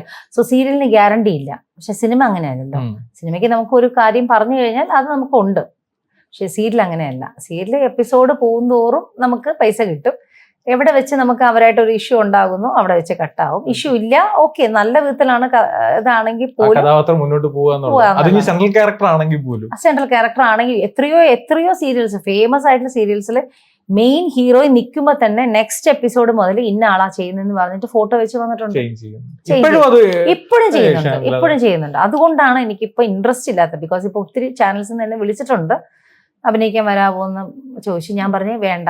ബിക്കോസ് എല്ലാ കഥാപാത്രങ്ങളും ഞാൻ ചെയ്തിരിക്കുന്ന എല്ലാം വില്ലത്തിയായിട്ടാണ്, നെഗറ്റീവ് ഷെയ്ഡാണ്. അപ്പൊ നെഗറ്റീവ് ചെയ്ത് കല്യാണം കഴിച്ച ആദ്യമായിട്ട് ഹസ്ബൻഡ് വീട്ടിലേക്ക് ചങ്ങനാശ്ശേരിയിലേക്ക് ചെന്നപ്പോഴത്തേക്കും അവിടുത്തെ ജോലിക്കാരി അമ്മായിമ്മനോട് തിരിച്ചു കൊടുത്തു. വന്നത് ആരാന്നറിയോ? ഇവളാണ് വരുന്നത്, അമ്മ സൂക്ഷിച്ചോട്ടാ, അമ്മക്കിട്ട് 2 കുത്തു കിട്ടോട്ടെ. ഇത് ചിന്തിക്കുന്ന ആൾക്കാർ അപ്പൊ ഇങ്ങനൊരു വാർത്താനം കേട്ട് കഴിഞ്ഞാൽ ഓട്ടോമാറ്റിക് അമ്മ ഓർക്കില്ല, ഇത്ര വർഷം ഉള്ളിന്റെ ഉള്ളില് ഇവളാരായിരിക്കും സാധനം എന്ന് വിചാരിക്കില്ലേ. അപ്പൊ സീരിയൽ അത്ര ഇമ്പാക്ട് ഉണ്ടാക്കുന്നതാണ്. അതെ, ആളുകളിലേക്ക് ഇറങ്ങി. ഈ ഇടയ്ക്ക് ഒരു നമ്മുടെ ഒരു പ്രമുഖനായ ഒരു വ്യക്തി തന്നെ പറഞ്ഞ കാര്യമുണ്ട്, സീരിയൽ ഒരു എൻഡോസൾഫാൻ ആണെന്ന് പറഞ്ഞിട്ടൊരു വാചകം അടിച്ചിട്ടുണ്ട്. എത്രത്തോളം യോജിക്കുന്നുണ്ട്? 100% യോജിക്കുന്നുണ്ട്. സീരിയൽ പ്രവർത്തിച്ച് സീരിയൽ സക്സസ്ഫുൾ ആക്കിയ ഒരാൾ തന്നെയാണോ ഈ പറയുന്നത്? ആണ്. ഇതിനകത്ത് ഉണ്ട് പ്രശ്നങ്ങൾ ഇഷ്ടംപോലെ ഉണ്ട്. അത് സീരിയലിനകത്ത് ഒരാൾ പറയേണ്ട കാര്യമില്ല. ബിക്കോസ് ഇപ്പൊ തന്നെ ഒരു നടൻ, ആ നടന്റെ മക്കള് ഭയങ്കര ഫേമസ് ആണ്, യൂട്യൂബ് ചാനലൊക്കെ ആയിട്ട് ഫേമസ് ആണ്. അദ്ദേഹത്തിന് മക്കളോട് പോലും സിനിമയുടെ ആളുകള് വേറെ രീതിയിൽ കാണിക്കുന്നുണ്ട്. എന്നുവെച്ചാൽ ആ കുട്ടികൾ അത് ഫേസ് ചെയ്യുന്നുണ്ട്. സിനിമയ്ക്ക് അവർക്ക് കയറാൻ പറ്റുന്നില്ല, ഉണ്ടായിട്ട് പോലും കയറാൻ പറ്റാത്ത സിറ്റുവേഷൻസ് ഇൻഡസ്ട്രിയിലുണ്ട്. അപ്പൊ നമുക്ക് പറ്റുന്ന പിന്നെ ഓപ്പർച്യൂണിറ്റി എന്ന് പറഞ്ഞാൽ ഇപ്പൊ വന്നിട്ട് ഒരുപാട് യൂട്യൂബ് ചാനൽ, അതെ, ഡിജിറ്റൽ സ്റ്റാർട്ട് ചെയ്ത കാരണം എല്ലാവരെയും അറിയപ്പെടുന്നുണ്ട്. അല്ലാതെ ഈ പറഞ്ഞ മെയിൻ സ്ട്രീമിലേക്ക് വരണമെങ്കിൽ കുറച്ച് പേര് അവിടെ നിപ്പുണ്ട്. അവരെ വിചാരിച്ചാൽ മാത്രമേ അതിനകത്ത് കയറാൻ പറ്റത്തുള്ളൂ. ഇപ്പൊ അതിനെ ഈ പറഞ്ഞ പോലെ സ്ത്രീകളുടെ അല്ലെങ്കിൽ അവരുടെ ഒരു പ്രൊട്ടക്ഷന് വേണ്ടിയിട്ട് ഒരു വിഭാഗം ആളുകൾ, ഒരു സ്ത്രീകളിൽ തന്നെ, ഇപ്പൊ ഞാൻ WCC തന്നെ പോലുള്ള സ്ത്രീ ഗ്രൂപ്പുകൾ പ്രവർത്തിക്കുന്നുണ്ട്. അതിനെ എങ്ങനെ നോക്കി കാണുന്നു? അവരുടെ ഒരു ഇമ്പാക്ട് അല്ലെങ്കിൽ അവരുടെ ഒരു പ്രവർത്തനം ഗുണം ചെയ്യുമോ? ഗുണം ചെയ്യുമോ എന്ന് വെച്ചാൽ, ബിക്കോസ് മെയിൻ സ്ട്രീമിൽ നിൽക്കുന്ന ആളുകൾ, അമ്മയുടെ അകത്ത് നിൽക്കുന്ന ആളുകൾ ഉടനെ ഒന്നും ചാടി ഇതിലേക്ക് വരും തോന്നുന്നില്ല. പക്ഷെ ഇത് ഹെൽപ്ഫുൾ ആണ്, ഇല്ലെന്നല്ല, കുറച്ച് പേർക്ക് ഹെൽപ്ഫുൾ ആണ്. പക്ഷെ സിനിമ എന്ന് പറയുന്നത് ഒരു രീതി നേരത്തെ കുറച്ച് പേർക്ക് ഒതുങ്ങിപ്പോവുകയും ചെയ്ത് അവർക്ക് ഈ പറയുന്ന പോലെ വീണ്ടും സിനിമക്കകത്ത് നല്ലൊരു വേഷം കിട്ടുന്നില്ലല്ലോ. അതേപോലെ ഒരു പ്രൊഡ്യൂസറായിട്ട് ഒരു ലേഡി വന്നിട്ടും അവർക്ക് വന്ന ഒരു പ്രശ്നം വരുമ്പോൾ അവർ പറയുന്നത് പഴയ പ്രൊഡ്യൂസേഴ്സ് പഴയ സിനിമകൾ ചെയ്തു എന്ന് പറഞ്ഞു. പഴയ പ്രൊഡ്യൂസേഴ്സും പഴയ ആളുകൾ തന്നെയാണ് സിനിമ നോക്കി നിൽക്കുന്നത്. പക്ഷെ അവരെ എതിർത്തുകൊണ്ട് നമുക്കിവിടെ വേറെ ഒന്നും ചെയ്യാനും പറ്റത്തില്ല. അതിൽ മാറ്റം വരണമെന്ന് ചിന്തിക്കുന്നു. മാറ്റം വരുന്നൊന്നും ഒരാൾ കൊണ്ട് ആലോചിച്ചുകൊണ്ട് കാര്യമില്ല. എങ്ങനെ ഒരു മാറ്റം കൊണ്ടുവരാം? നമുക്ക് എല്ലാവരും ഒരുമിച്ച് ചിന്തിക്കണം എന്നുള്ള രീതിയെങ്കിലും സംഭവിക്കത്തുള്ളൂ. എല്ലാവരും ഒരുമിച്ച് ചിന്തിക്കണം. പക്ഷെ അത് ചിന്തിക്കണമെങ്കിൽ പഴയ ആളുകൾ നിൽക്കുകയല്ലേ അല്ലേ? പഴയ ഒരു സിനിമ എന്ന് പറയുന്ന സംഭവത്തിൽ പഴയ സിനിമ എടുത്ത ആളുകൾ, ഡിസ്ട്രിബ്യൂഷൻ ആയാലും ആളുകൾ എല്ലാവരും പഴയ ആളുകൾ നിൽപ്പുണ്ട്. പക്ഷെ അവരെ എതിർത്ത് കൊണ്ടൊന്നും ചെയ്യാനായിട്ട് പുതിയ ജനറേഷൻ ഒന്നും പെട്ടെന്ന് പറ്റത്തില്ല. അങ്ങനെയാണെങ്കിൽ പെട്ടെന്ന് കയറി പോയാനേ. ഭാവിയിൽ ഇനി ഈ ഒരു ജനറേഷൻ കഴിഞ്ഞ് അടുത്ത ജനറേഷൻ വരുമ്പോഴത്തേക്കും മാറ്റം വരുമായിരിക്കും. ഓക്കെ. പണ്ട് ഈ പറഞ്ഞ WCC തന്നെ പറഞ്ഞിട്ടുണ്ട്, നമുക്കൊരു ബാത്റൂമോ ഒരു വാഷ്റൂമോ പോലും ഇല്ലാത്ത സാഹചര്യങ്ങൾ ഉണ്ടായിട്ടുണ്ട് ഷൂട്ടിംഗ് സമയത്ത്. അതെ. ഇപ്പൊ അവിടുന്ന് മാറി ഇപ്പം കാരവാൻസും കാര്യങ്ങളും ഒക്കെ ആയിട്ടുണ്ട്. അന്നത്തെ ഒരു ഷൂട്ടിംഗ് അനുഭവങ്ങൾ എങ്ങനെയാണ്? പ്രത്യേകിച്ച് ഒരു സെക്കൻഡ് ഹീറോയി ലെവലിലൊക്കെ. എന്റെ പൊന്നെ ഒന്നും പറയണ്ട. എനിക്കൊക്കെ അത്യാവശ്യ സമയത്ത് ഞങ്ങൾ ഇങ്ങനെ പറമ്പിലൊക്കെ പോയി ഡ്രസ് ചെയ്യേണ്ട സിറ്റുവേഷൻ വന്നിട്ടുണ്ട്. വീടുകൾ അടുത്തുണ്ടാവില്ല. ആ സിറ്റുവേഷനിൽ 4 പേര് ഇങ്ങനെ പിടിക്കും. അല്ലെങ്കിൽ ഒരു നമ്മുടെ ഔട്ട്ഡോറിന്റെ ബസ് ഉണ്ടല്ലോ, ആ ബസ്സിന്റെ ബാക്കില് ഇങ്ങനെ ഓപ്പൺ ചെയ്ത് തരും. അന്നൊക്കെ ക്യാമറ ഇല്ലാത്ത ഒറ്റ ധൈര്യം കൊണ്ട് മാത്രമാണ് ഡ്രസ്സ് ചേഞ്ച് ചെയ്തത്. ഇന്നെന്ന് വെച്ചാൽ എല്ലാവരുടെ കയ്യിൽ മൊബൈലാണ്, എവിടെയെങ്കിലും വെച്ച് അറിയാൻ പറ്റും. അതാണ് സത്യം. അതാ ഡിജിറ്റലിന്റെ ഒരു കാലഘട്ടം വന്നപ്പോൾ കാരവൻ ഉണ്ട്. പക്ഷെ കാരവൻ ആയാലും സൂക്ഷിക്കണം, ഒരുപാട് കാര്യങ്ങളുണ്ട്. പക്ഷെ പണ്ടെന്ന് പറഞ്ഞാൽ നമുക്ക് അത്രയും പേടിക്കണ്ട. എന്നുവെച്ചാൽ ആരുടെ കയ്യിൽ മൊബൈലില്ല. നമുക്ക് സഹോദരന്മാരെ പോലെ ഒരു കോസ്റ്റ്യൂമറിനോട് സംസാരിക്കാം. ചേട്ടാ ഒന്ന് തുണി ഇവിടെ പിടിച്ചോ, ഞങ്ങളിവിടെ മറയത്തുമാ. അത് ഞാനെന്നല്ല, പഴയ നടികളെല്ലാവരും ഡ്രസ്സ് മാറുന്നത് ആ ഒരു തുണി പിടിച്ചിട്ടായിരിക്കും മാറുന്നത്. അങ്ങനെ ഒരു വീടിന്റെ അടുത്ത് ഒരു വീട് കിട്ടിയില്ലെങ്കിൽ ഞങ്ങൾ എല്ലാവരും മാറുന്നത് അങ്ങനെ തന്നെയാണ്. ഒരു യൂറിൻ പാസ് ചെയ്യാൻ പോകുന്നതും ഒരു മരത്തിന്റെ അടുത്ത് മാറി നിന്നിട്ടായിരിക്കും എല്ലാവരും പോകുന്നത്. ബിക്കോസ് അടുത്തെങ്ങും വീടുകളില്ല, അടുത്തെങ്ങും ബാത്റൂം ഇല്ല. ഹോട്ടലിൽ പോകണമെങ്കിലും ഒരു അംബാസഡർ കാർ എടുത്ത് 2 മണിക്കൂർ യാത്ര ചെയ്തിട്ട് വേണം പോകാൻ. അപ്പൊ നമ്മൾ അത്യാവശ്യം പോകേണ്ടി വന്നാൽ അവരെ ചെയ്യാൻ പറ്റത്തുള്ളൂ. അപ്പൊ അങ്ങനെയുള്ള സിറ്റുവേഷൻസ് പഴയ ആർട്ടിസ്റ്റുകൾക്ക് ഉണ്ടായിരുന്നു. പക്ഷെ ഇപ്പോഴത്തെ ആളുകൾക്ക് എല്ലാവർക്കും ഓരോ കാരവനായിട്ടാണ് എല്ലാവരും വരുന്നത്. പക്ഷെ അതിൽ തന്നെ ഞാൻ ഒരുപാട് ഇന്റർവ്യൂസ് ഇപ്പൊ കാണുന്നുണ്ട്. ഒരാൾ കയറി കഴിഞ്ഞാൽ അടുത്ത ആൾ കയറാൻ പാടില്ല, അല്ലെങ്കിൽ 2nd 3rd ഗ്രേഡിലെ ആർട്ടിസ്റ്റുകൾക്ക് വേറൊരു ഇതാണ്, അങ്ങനെയൊക്കെ ഇപ്പൊ ഉണ്ട്. പക്ഷെ ആരായിട്ട് ഒരു അടുപ്പില്ല. പക്ഷെ അതൊന്നുമല്ല. അന്നെന്ന് പറഞ്ഞാൽ എല്ലാവരും ഫാമിലി പോലെ ഇരുന്ന് സംസാരിക്കുകയും എല്ലാവരും ഒരുമിച്ച് ഭക്ഷണം കഴിക്കുകയും സംസാരിക്കുകയും ഒക്കെ ചെയ്യുന്നുണ്ട്. പക്ഷെ ഇപ്പൊ എന്താണ്, ഇപ്പൊ എല്ലാവരും കൂടെ പാർട്ടിക്ക് പോവുക, അവിടെ എല്ലാവരും കൂടെ എന്താണ് പാർട്ടിയിൽ യൂസ് ചെയ്യുന്നതെന്ന് അറിയത്തില്ല. സോ കൈൻഡ് ഓഫ് പാർട്ടീസ് ആണ് നടക്കുന്നത് അല്ലേ? ഇതൊക്കെ ഇൻഫ്ലുവൻസ് ചെയ്തിട്ടുണ്ടോ സിനിമ, ഈ പറഞ്ഞ പോലെ ലഹരി പദാർത്ഥങ്ങൾ ഉൾപ്പെടെ? ഒന്നുമില്ല. ഒരു സിഗരറ്റ് സ്മോക്കിംഗ് എനിക്കില്ല, ഡ്രിങ്ക്സ് അടിയില്ല. ബിക്കോസ് എൻ്റെ ഹസ്ബൻഡ് ഈസ് ഫുൾ ആൽക്കഹോളിക് ആണ്. അത് പറയുന്നതുകൊണ്ട് ഒരു കുഴപ്പമില്ല. ഫുൾ ആൽക്കഹോളിക് ആണ്, ഫുൾ സ്മോക്കറാണ്, ചെയിൻ സ്മോക്കറാണ്. പക്ഷേ അദ്ദേഹം വലിക്കാനോ കുടിക്കാനോ ചെയ്തു കഴിഞ്ഞപ്പോഴത്തേക്കും എനിക്ക് കല്യാണം കഴിക്കുന്ന മുന്നേ, എന്ന് വെച്ചാൽ സ്കൂളിൽ പഠിക്കുന്ന സമയത്തൊക്കെ എനിക്ക് എൻ്റെ ഹസ്ബൻഡ്, ഞാൻ ചുമ്മാ ഫ്രണ്ട്സിനോടൊക്കെ പറയും, എൻ്റെ ഹസ്ബൻഡ് ഒരു ബിയറൊക്കെ കഴിക്കുന്നതുകൊണ്ട് കുഴപ്പമില്ല. ബിക്കോസ് അന്ന് ബിയറൊക്കെ ഭയങ്കര സംഭവം പോലെ, ഒരു ബിയർ കഴിക്കുന്നതുകൊണ്ട് കുഴപ്പമില്ല.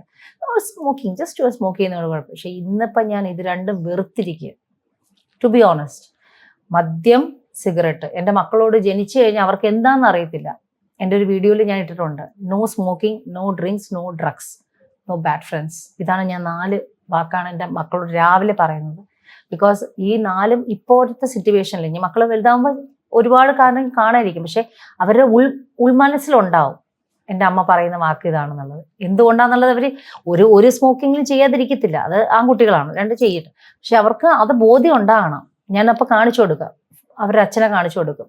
See what your papa is doing, smoking. What is Papa is doing? Drinking. You should not drink. You should not do this. Because ഇതുകൊണ്ട് ഉണ്ടാകുന്ന പ്രശ്നങ്ങൾ അവർക്ക് അറിയത്തില്ല. ഞാൻ ഷുഗർ എന്ന് പറയും, ഹാർട്ടിന്റെ കംപ്ലൈന്റിന്റെ കാര്യം പറയും, ഇതെല്ലാം ഞാൻ അടുത്തിരുന്ന് പറഞ്ഞു കൊടുക്കും. എൻ്റെ മക്കളെ 3 വയസ്സുള്ള കുഞ്ഞുങ്ങൾക്ക് എന്നാ ഹാർട്ട് കംപ്ലൈന്റ് മനസ്സിലാകാനാണ്. പക്ഷേ ഇത് ഞാൻ ഇപ്പൊ പറഞ്ഞു കൊടുക്കുമ്പോൾ അവരുടെ ഉൾമനസ്സിൽ കിടക്കാൻ വേണ്ടിയിട്ട് മാത്രമാണ് പറയുന്നത്. ബിക്കോസ് ഞാൻ എത്രമാത്രം വിവാഹം കഴിഞ്ഞ ശേഷം ഞാൻ മടുത്തിട്ടുണ്ട് ആ ഒരു കാര്യത്തിൽ. ആൽക്കഹോൾ ഒരുപാട് ബുദ്ധിമുട്ടുണ്ടാക്കിയിട്ടുണ്ട്. ഒരുപാട് എന്നെ മെന്റലിയും എന്നെ ഫിസിക്കലിയും എനിക്ക് ട്രോമയാണ് ഇപ്പോൾ. അത് കണ്ടു കഴിഞ്ഞാൽ എനിക്ക് ട്രോമയാണ്. സൂപ്പർ വുമണിനെ ഒലച്ചത് ഈ ഒരു കാര്യമാണ്. ഒലച്ചത് ബിക്കോസ് അല്ലെങ്കിൽ ഞാൻ കുറച്ചും കൂടെ സ്ട്രോങ് ആയിട്ട് നിൽക്കുന്ന വ്യക്തിയാണ്. പക്ഷെ എൻ്റെ ഹസ്ബൻഡിന്റെ മുമ്പിൽ എനിക്ക് ഈ ഒരു 2 കാര്യത്തിൽ മാത്രം, അല്ലെങ്കിൽ അവരുടെ ഫാമിലി ചോദിക്കും അതെന്താണ് സുമിക്ക് അത് പറഞ്ഞാൽ നിർത്തിക്കൂടെ, പറഞ്ഞ് പ്രാർത്ഥിച്ചൂടെ. പിന്നെ ഇപ്പോഴത്തെ എൻ്റെ ഒരു 2-3 റിലേറ്റീവ്സ് എൻ്റെ അടുത്ത് ഒരു ചെറിയൊരു തമാശ രൂപത്തിൽ എൻ്റെ അടുത്ത് സംസാരിച്ചു. സുമി എപ്പോൾ നോക്കിയാലും കൃപാസനത്തിൽ പോകുന്നുണ്ടല്ലോ, എന്താ കൃപാസനത്തിൽ പോയിട്ട് ഹസ്ബൻഡ് കുടി നിർത്തിയില്ലേ? ഞാൻ പറയും കൃപാസനത്തിൽ പോകുന്നത് എൻ്റെ ആവശ്യത്തിനാണ്. ഇപ്പം എനിക്ക് ഭക്ഷണം വേണമെങ്കിൽ ഞാൻ പോയി പ്രാർത്ഥിക്കുക, എനിക്ക് വീട് വേണമെങ്കിൽ ഞാൻ പോയി പ്രാർത്ഥിക്കുക, ഇല്ലേ? എനിക്ക് വിശപ്പ് അരിഭക്ഷണം കിട്ടണമെങ്കിൽ ഞാൻ പ്രാർത്ഥിക്കുക, പൈസ കിട്ടണം ഞാൻ പ്രാർത്ഥിക്കുക. ഇല്ല, എനിക്കാണ്. എൻ്റെ ഭർത്താവിന് വേണമെങ്കിൽ അദ്ദേഹത്തിന്റെ ശരീരം ഓക്കെ ആണെങ്കിൽ അദ്ദേഹം വന്ന് പ്രാർത്ഥിക്കണം. അല്ലാതെ അദ്ദേഹത്തിന് വേണ്ടി ഞാൻ പോയിട്ട് പള്ളി പ്രാർത്ഥിച്ചുകൊണ്ട് കാര്യമില്ല. അപ്പൊ അദ്ദേഹത്തിനോട് ഞാൻ പറഞ്ഞത് നിങ്ങളുടെ ശരീരമാണ്, നമ്മുടെ ശരീരം. ദൈവം നമുക്ക് തന്നിരിക്കുന്ന നല്ലൊരു ശരീരം അത് നശിപ്പിക്കുന്നതും നമ്മുടെ കയ്യിലാണ്, നന്നായിട്ട് നോക്കേണ്ടത് നമ്മുടെ കയ്യിലാണ്. ആ കുടുംബം നന്നായിട്ട് കൊണ്ടുപോകുന്നതും ഒരു ഭർത്താവിന്റെ കയ്യിലാണ്. ആ കുടുംബം എവിടെ ഒരു പ്രശ്നത്തിലേക്ക് വരുന്നു അവിടെ എല്ലാത്തിന്റെ കാരണം ഒരു ഭർത്താവ് തന്നെയാണ്, ഇല്ലേ? ഒരു ആണിന്റെ കയ്യില് ഇല്ലേ ഒരു കുടുംബ ജീവിതം. അല്ല പിന്നെ ആണും കല്യാണം കഴിക്കരുത്. കല്യാണം കഴിച്ച അവൻ കുടുംബം നോക്കുക, ആ കുടുംബത്തിനകത്ത് ആവശ്യമുള്ള പൈസ ഉണ്ടാക്കാനായിട്ട് ശ്രമിക്കുക, അതിന്റെ കൂടെയുള്ള മക്കളുണ്ടെങ്കിൽ മക്കളുടെ കാര്യങ്ങൾ ചെയ്യുക. ഈ 3 ചെയ്യാൻ റെസ്പോൺസിബിലിറ്റി ഉണ്ടാകുക. ഇതില്ലാത്ത ഒരു വ്യക്തി കല്യാണം കഴിക്കരുത്. കല്യാണം കഴിപ്പിക്കാൻ വീട്ടുകാർ ശ്രമിക്കരുത്. അതാണ് മെയിൻ കാര്യം. ഞാൻ മക്കളോട് ഇത് സീരിയസ് ആയിട്ട് ഞാൻ പറയാണ്. എൻ്റെ ഈ ഇന്റർവ്യൂ കാണണമെങ്കിൽ എൻ്റെ മക്കൾ കുറച്ച് കഴിഞ്ഞാൽ ഈ ഇന്റർവ്യൂ കാണണമെങ്കിൽ ചിന്തിക്കണം. അത് ഇത് മാത്രമല്ല, ഏതൊരു പാട്ടിലും ഞാൻ പറയാറുണ്ട്, രാവിലെ എണീറ്റ് വന്നാലും ഈ നടയിൽ വെച്ച് ഞാൻ അവരോട് പറയുന്ന കാര്യം ഇതാണ്: എൻ്റെ മക്കൾ കുടിക്കരുത്. കുടിച്ചു കഴിഞ്ഞാൽ നിങ്ങളുടെ പപ്പയെ പോലെ ആകും. പപ്പയ്ക്ക് കൺട്രോൾ ചെയ്യാൻ പറ്റാത്തതിന്റെ ഒരു ലെവലിലേക്ക് വന്നതിന്റെ കാരണം അത് ഞാൻ കാരണമല്ല, അവരുടെ ഹാബിറ്റിന്റെ കാരണം. അത് എപ്പോൾ വേണമെങ്കിലും സ്റ്റോപ്പ് ചെയ്യാൻ പറ്റും. ഒരു മനുഷ്യൻ സ്റ്റോപ്പ് ചെയ്യണമെന്ന് വിചാരിച്ചാൽ സ്റ്റോപ്പ് ചെയ്യാം. എന്തുകൊണ്ട്? ഫാമിലിയെ നോക്കിയാൽ. ആ ഫാമിലിയിലേക്ക് നോക്കാൻ പറ്റാത്തൊരു വ്യക്തി അത് ചെയ്യണ്ടെങ്കിൽ അദ്ദേഹത്തിനോട് നമുക്ക് പറയാൻ പറ്റില്ല. So I hate drinks. ഞാൻ കുടിച്ചിട്ടില്ലെന്നല്ല, ഒരു ബിയർ കുടിക്കാറുണ്ട് അത്യാവശ്യം എപ്പോഴെങ്കിലും ഒക്കേഷണലി. ഞങ്ങൾ ഫാമിലി എല്ലാവരും കൂടെ കൂടുമ്പോൾ ഒരു ബിയർ. പക്ഷേ എൻ്റെ സ്റ്റാഫിന് അറിയാം കേസായിട്ടാണ് വീട്ടിലിരിക്കുന്നത്, കേസായിട്ട്. ആ കേസിൽ നിന്ന് എനിക്ക് വേണമെങ്കിൽ എടുത്ത് കുടിക്കാം. പക്ഷേ I don't drink, I don't smoke, I don't do drugs. എനിക്ക് ഞാൻ അറിയുന്നുണ്ട് ഫിലിംസിൽ ഇപ്പോൾ എല്ലാവരും ഗ്യാതറിങ് കൂടുമ്പോൾ ഡ്രഗ്സ് ആണ്, കാര്യങ്ങളാണ്. എൻ്റെ സഹോദരി ആയാലും ഫിലിമിൽ ഉള്ളപ്പോഴത്തേക്കും ഞാൻ അവളോടും പറയും, നീ പാർട്ടിക്ക് പോയിക്കോ, എവിടെ വേണമെങ്കിൽ പോയിക്കോ, പക്ഷെ നിനക്ക് ഫാമിലി ഉണ്ട്, മക്കളുണ്ട്, കാര്യങ്ങളുണ്ട്, തിങ്ക് ചെയ്യുക. ഡ്രഗ്സ് എടുത്തു കഴിഞ്ഞാൽ ഇപ്പോഴത്തേക്ക് ഒരു സെക്കൻഡ് നമുക്ക് വേണമെങ്കിൽ ഇത് കിട്ടാതിരിക്കാം, പക്ഷെ അത് കഴിഞ്ഞാൽ നമ്മുടെ ലൈഫ് നമ്മുടെ കയ്യിൽ നിന്ന് പോകും. ലൈഫിൽ ഭയങ്കര കോൺഷ്യസ് ആയിരുന്നു ഓരോ കാര്യങ്ങളിലും, ഓരോ മൊമെന്റിലും. അത് കോൺഷ്യസ് ആയിരുന്നു. അത് ഇപ്പോഴും ഞാൻ പുറത്തേക്ക് ഇറങ്ങുമ്പോഴും I am so conscious about my travelling. ഞാൻ അങ്ങനെ പോകുമ്പോഴത്തേക്കും പുറപ്പെടുമ്പോൾ ഞാൻ ആരോടും പറയാറില്ല വേർ ഐ എം ഗോയിങ്. എൻ്റെ ബാക്കിൽ എനിക്ക് തന്നെ അത് പറയില്ലേ, 4 കണ്ണെന്ന് പറയില്ല, ഫ്രണ്ട് 2 കണ്ണ്, ബാക്കിൽ 2 കണ്ണെന്ന് പറയില്ല. ഇപ്പോഴും എൻ്റെ ട്രാവലിങ്ങിന് ഞാൻ ജസ്റ്റ് തൊട്ടടുത്ത് പോയാലും ഞാൻ അതൊരു കാര്യം ശ്രദ്ധിക്കാറുണ്ട്. ഞാൻ ഹസ്ബൻഡ് എല്ലാ കാര്യം ചോദിക്കും, സുമി എവിടെ പോകുന്നു? ഞാൻ ആദ്യമൊക്കെ പറയും ഇന്ന സ്ഥലത്ത് പോകുന്നു. ആസ് എ സെക്കൻഡ് ഉടനെ ഫോൺ വിളിച്ച് വീട്ടിലേക്ക് പറയാം, അമ്മ ഇങ്ങനെ പോകുന്നു. പക്ഷെ എനിക്കത് ഇഷ്ടമല്ല അങ്ങനെ പറയുന്നത്. അങ്ങനെയാണ്, അവിടെ പോകുന്നു, ഇവിടെ പോകുന്നു എന്നല്ല. നമ്മൾ പോയി കഴിഞ്ഞാൽ നമ്മുടെ കാര്യങ്ങൾ ചെയ്ത് കഴിഞ്ഞിട്ട് വന്നാൽ കുഴപ്പമില്ല. പക്ഷെ പോകുന്ന മുന്നേ ഇവിടെ പോകുന്നു, ഇങ്ങനെ പോകുന്നു, അത് എൻ്റെ ഒരു ഇതിലില്ല. അപ്പം ഞാൻ ജോലിക്കാരോടും പറഞ്ഞിട്ടുണ്ട്, നിങ്ങൾ ദയവ് ചെയ്ത് ഇറങ്ങുന്ന മുന്നേ ചോദിക്കരുത് ഞാൻ എവിടെ പോകുന്നു എന്നുള്ളത്. ഗെറ്റ് റെഡി, പോവാന്ന് മാത്രമേ ഞാൻ പറയത്തുള്ളൂ. അപ്പൊ അവർ റെഡി ആയി കഴിയുമ്പോഴത്തേക്കും യാത്ര പോവുക, തിരിച്ചു വരിക. അല്ല, ഈ നമുക്ക് തുടക്ക സമയത്തും ഈ പറഞ്ഞ പോലെ നമുക്ക് ഫ്യൂച്ചറിനെ കുറിച്ച് കൺസേൺ ഉണ്ടായിരുന്നു. ഫ്യൂച്ചറിനെ കുറിച്ച് കൺസേൺ ഉണ്ടാന്ന് വെച്ചാൽ ഇപ്പോഴും ഉണ്ട്. ഫ്യൂച്ചറിനെ കുറിച്ച് കൺസേൺ ഉണ്ട്, ഇല്ലാതെ ഇരിക്കാൻ പറ്റില്ല. കാര്യം നമുക്ക് ഈ പറഞ്ഞ പോലെ നമ്മൾ സിനിമ തുടങ്ങി, സിനിമയിലൂടെ പോയിക്കൊണ്ടിരിക്കുന്നു, അവിടുന്ന് നേരെ സീരിയലിലേക്ക് പോയി, പിന്നെ അവിടുന്ന് ബ്രേക്ക് വരുന്നു. ഇതെല്ലാം ഒരു പ്ലാൻഡ് ആയിരുന്നു, എല്ലാം സംഭവിച്ചു പോയത്? അത് സംഭവിച്ചു പോയതാണ്.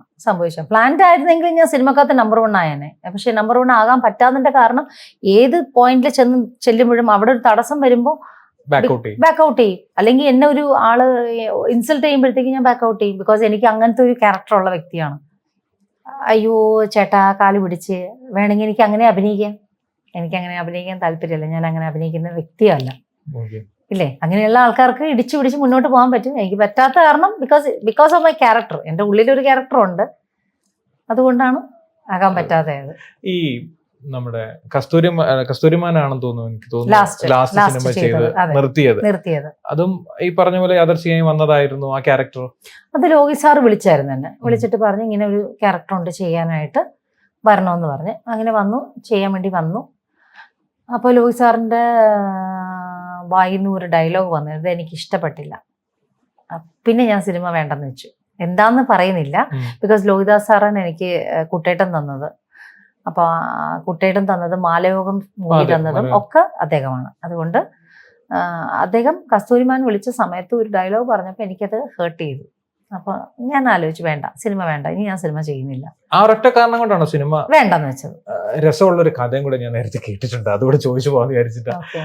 പണ്ട് കുട്ടിക്കാലത്ത് പ്രാർത്ഥിച്ച ഒരു പ്രാർത്ഥന, ആ പ്രാർത്ഥനയുടെ ഫലമാണ് ഇപ്പൊ കൂടെ ഉള്ളത് എന്ന് ഞാൻ കേട്ടിട്ടുണ്ട്. ഞാൻ അറിയാതെ പ്രാർത്ഥിച്ചു പോയതാ.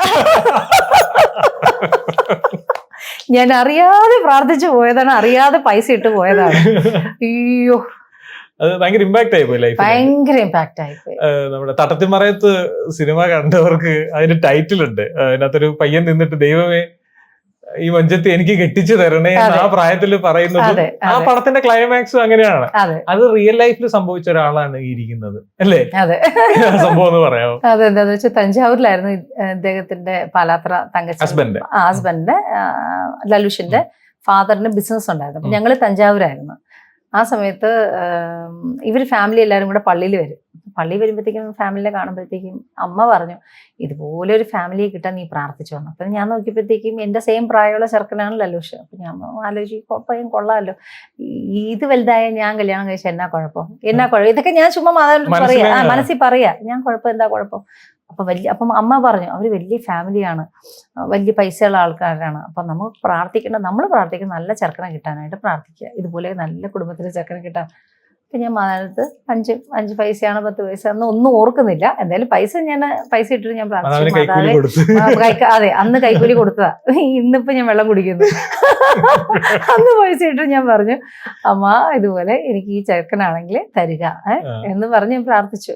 പക്ഷേ വർഷങ്ങൾക്ക് ശേഷം 37ാമത്തെ വയസ്സല്ലേ? 37ാമത്തെ വയസ്സിൽ അതിലൂടെ ഈ പറഞ്ഞ പോലെ ഈ ഒരു ഇഷ്ടം തുടർന്നതായിരുന്നു, അതോ ഇത് വിട്ടുപോയിരുന്നു? ഇത് വിട്ടുപോയി. ഇതൊക്കെ എപ്പോഴേ വിട്ടുപോയി. വിട്ട് കഴിഞ്ഞിട്ട് ഞാൻ എപ്പോഴെങ്കിലും ചങ്ങനാശ്ശേരി ചെല്ലുന്നത് മമ്മിയെ കാണാൻ വേണ്ടിയിട്ടാണ്.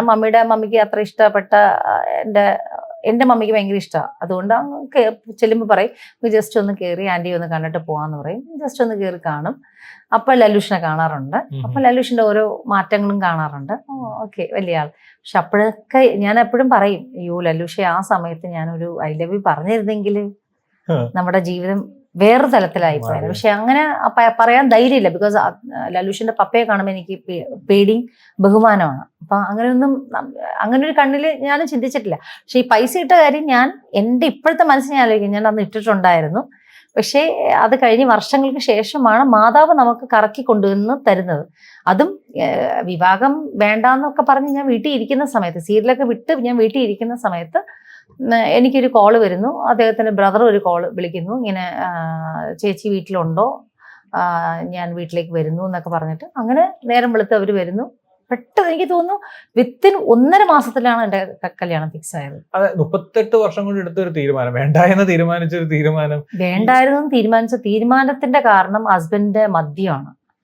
അദ്ദേഹം എടുക്കുന്ന ചില സമയത്തുള്ള തെറ്റായ ഡിസിഷൻസ്, ഇതൊക്കെ ചിലപ്പോൾ നമ്മുടെ മനസ്സൊന്ന് വേദനിക്കും. മനസ്സിലായോ? വിവാഹം കഴിക്കുന്നത് നമുക്ക് ഇഷ്ടപ്പെട്ട ഒരു വ്യക്തിയെ അല്ലെങ്കിൽ ആ കുടുംബത്തിനെ നമ്മൾ വിവാഹം കഴിക്കുന്നത് എന്തുകൊണ്ടാണ്? അവരെ പരിചയമുണ്ട്. ഞാൻ നേരത്തെ ഒരു കാര്യം പറഞ്ഞായിരുന്നു, എനിക്ക് സത്യം പറഞ്ഞാൽ എനിക്ക് വിവാഹം എന്ന സംഭവം പേടിയായിരുന്നു. അതൊന്ന്. രണ്ടാമത് എന്നെ ഇഷ്ടപ്പെടുന്നു എന്ന് വന്ന് ഒരുപാട് പയ്യന്മാര് സിനിമക്കകത്തും പുറത്തുള്ള ആളുകൾ വന്ന് എൻ്റെ അടുത്ത് പറയുമ്പോൾ ഞാൻ കുറച്ചിങ്ങനെ മാറ്റി വയ്ക്കുക അവരെ, ഇപ്പൊ വേണ്ട എന്നുള്ള രീതിയിൽ. എന്തുകൊണ്ടാന്ന് വെച്ചാൽ എനിക്ക് അവരെ കല്യാണം കഴിച്ചു കഴിഞ്ഞാൽ എനിക്ക് അവരായിട്ട് അഡ്ജസ്റ്റ് ചെയ്യാൻ പറ്റുമോ, അവരെന്നെ, ബിക്കോസ് എനിക്ക് അറിയാൻ പാടില്ലാത്തൊരു ഫാമിലിയാണ്, അവർ നാളെ എന്നെ വേദനിപ്പിക്കുക, അല്ലെങ്കിൽ അവർ എന്നെ നാളെ ടെൻഷൻ കൺസേൺ ആയിരുന്നു മെയിൻ ബിക്കോസ് എൻ്റെ അച്ഛൻ്റെ കയ്യിൽ നിന്ന് കിട്ടിയ ഒരു അച്ഛൻ്റെ സൈഡിൽ നിന്ന് കിട്ടിയ അച്ഛൻ്റെ ഫാമിലിയുടെ സൈഡിൽ നിന്നൊക്കെ കിട്ടിയ ആ ഒരു ബാഡ് പേടി. എക്സ്പീരിയൻസ് ആണ് എനിക്ക് ആ പേടി വന്നത്. അപ്പൊ ആ സ്ഥലത്ത് എനിക്കിങ്ങനെ തട്ടി മാറിയിട്ട് ഇങ്ങനെ പരിചയമുള്ള ഒരു ഫാമിലി വന്നപ്പോൾ എൻ്റെ മനസ്സ് ഓക്കെ ആയിട്ട് തോന്നി. കുഴപ്പമില്ലല്ലോ, പരിചയമുള്ള ഫാമിലി, എത്ര വന്നാലും ആന്റിയെ അറിയാം, മക്കളറിയാം, ലല്ലുഷൻ ഞാൻ സംസാരിച്ചിട്ടില്ല ഞങ്ങൾ, പക്ഷെ എന്നാലും അറിയാം. അങ്ങനെ പിന്നെ അങ്കിളുടെ മകനാണ്, പലത്ര ഫാമിലിയാണ് എന്നൊക്കെ പറഞ്ഞിട്ടാണ് കല്യാണം കഴിച്ചത്. പക്ഷെ കല്യാണം കഴിച്ചു കഴിഞ്ഞപ്പോൾ ഉള്ള പ്രശ്നങ്ങൾ വേറെ. അതെ, അതെന്തായാലും ഉടനെ മാറട്ടെ. അത് മാറണമെന്നാണ് ഞാൻ പ്രാർത്ഥിക്കുന്നത്. ബിക്കോസ് മക്കളായി കഴിഞ്ഞപ്പോഴത്തേക്കും ഇനിയിപ്പോ മാറണമെന്നാണ് എന്റെ ആഗ്രഹം. ഇപ്പൊ കഥ കേട്ടപ്പോഴും അല്ലെങ്കിൽ കേട്ടോണ്ടിരിക്കുന്നവരും അത് തന്നെയായിരിക്കും പ്രതീക്ഷിക്കുന്നത്. അതൊരു നല്ലൊരു മാറ്റം ഉടനെ തന്നെ സംഭവിക്കട്ടെ. യാത്രകൾ നല്ലതുപോലെ ഇഷ്ടപ്പെടുന്ന ഒരാളായിരുന്നു എന്ന് ഞാൻ കേട്ടിട്ടുണ്ട്. ഒരുപാട്, എനിക്ക് തോന്നുന്നു 10-20ഓളം രാജ്യങ്ങൾ യാത്ര ചെയ്തിട്ടുണ്ട്. അതെ, 26 രാജ്യങ്ങൾ ഉണ്ട്. 26 രാജ്യങ്ങൾ യാത്ര ചെയ്തിട്ടുണ്ട്. 27ാമത്തെ രാജ്യം യാത്ര ചെയ്യാൻ വേണ്ടി ഞാൻ ഇങ്ങനെ ആഗ്രഹിച്ച് പ്ലാൻ ചെയ്തിരിക്കുന്നു. പോയതിൽ ഏറ്റവും ഇഷ്ടപ്പെട്ട രാജ്യം ഏതാണ്? ഇപ്പൊ ലാസ്റ്റ് ഞാൻ പോയത് മാൽദീവ്സ് ആണ് പോയത്. അപ്പോൾ എനിക്ക് ലാസ്റ്റ് എന്ന് പറഞ്ഞാൽ മാൽദീവ്സ് കഴിഞ്ഞിട്ട്, അതിന് കൊറോണയ്ക്ക് മുന്നേ മാൽദീവ്സാണ് പോയത്. കൊറോണ കഴിഞ്ഞിട്ട് എൻ്റെ കുഞ്ഞുങ്ങളായി കഴിഞ്ഞ ശേഷം ഞാൻ പോയത് ദുബായിയാണ്. അപ്പോൾ മാൽദീവ്സിൽ കണ്ടപ്പോൾ മാൽദീവ്സ് ആണ് എനിക്ക് ഇഷ്ടപ്പെട്ടത്. ബിക്കോസ് കടൽ എനിക്ക് ഭയങ്കര ഇഷ്ടമാണ് കാണുന്നത്. അല്ലാതുള്ള രാജ്യങ്ങൾ എന്ന് പറഞ്ഞാൽ ഒരുപാടുണ്ട്. എന്ന് വെച്ചാൽ നമുക്ക് സെറ്റിൽ ആവണമെന്ന് ആഗ്രഹിച്ച രാജ്യം ഏതായിരിക്കും? സ്കോട്ട്ലൻഡ്. അവിടുത്തെ ക്ലൈമറ്റും അവിടുത്തെ ആൾക്കാർ റെസ്പെക്ട് ചെയ്യുന്ന രീതിയും, അതുപോലെ അവിടുത്തെ ഗവൺമെന്റ് അവിടെ കൊടുക്കുന്ന പ്രായമുള്ള ആളുകൾക്ക് കൊടുക്കുന്ന ഒരുപാട് അലവൻസ് ഉണ്ട്. അപ്പൊ അത് പിന്നെ സ്കോട്ട്ലൻഡ് ഒരു വലിയൊരു ഭംഗിയുള്ള സ്ഥലമാണ്. അത് ഞാൻ ഇത്ര രാജ്യങ്ങൾ കണ്ട സ്ഥലത്ത് എനിക്ക് സ്കോട്ട്ലൻഡ് ഇഷ്ടം. ആഗ്രഹിക്കുന്നുണ്ട്, മനസ്സുകൊണ്ട്.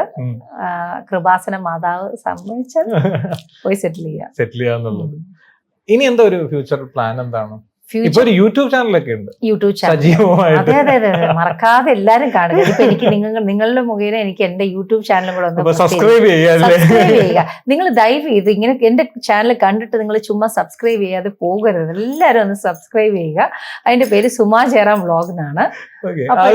അതും ഈ പറഞ്ഞ നേരം പോക്കിന്റെ ഭാഗമായിട്ടാണ്. അത് നേരം പോക്കിന്റെ ഭാഗമായിട്ട് തന്നെയാണ്, അല്ലാതെ വേറെ ഒന്നുമല്ല. എന്റെ മക്കൾക്ക് പിന്നെ ഭാവിയിൽ ഞാൻ എങ്ങനെയായിരുന്നു, അല്ലെ ഇന്നിപ്പോ 2-3 വയസ്സുള്ള കുഞ്ഞ് എന്റെ മുന്നേ, ഇപ്പൊ ഞാൻ 50 വയസ്സായി എന്നാ 3 വയസ്സുള്ള കുഞ്ഞ് അമ്മയെ നോക്കിയിട്ട് അമ്മ ഇങ്ങനെ ഇരിക്കുന്നു എന്ന് അവർക്ക് മനസ്സിലാവില്ല.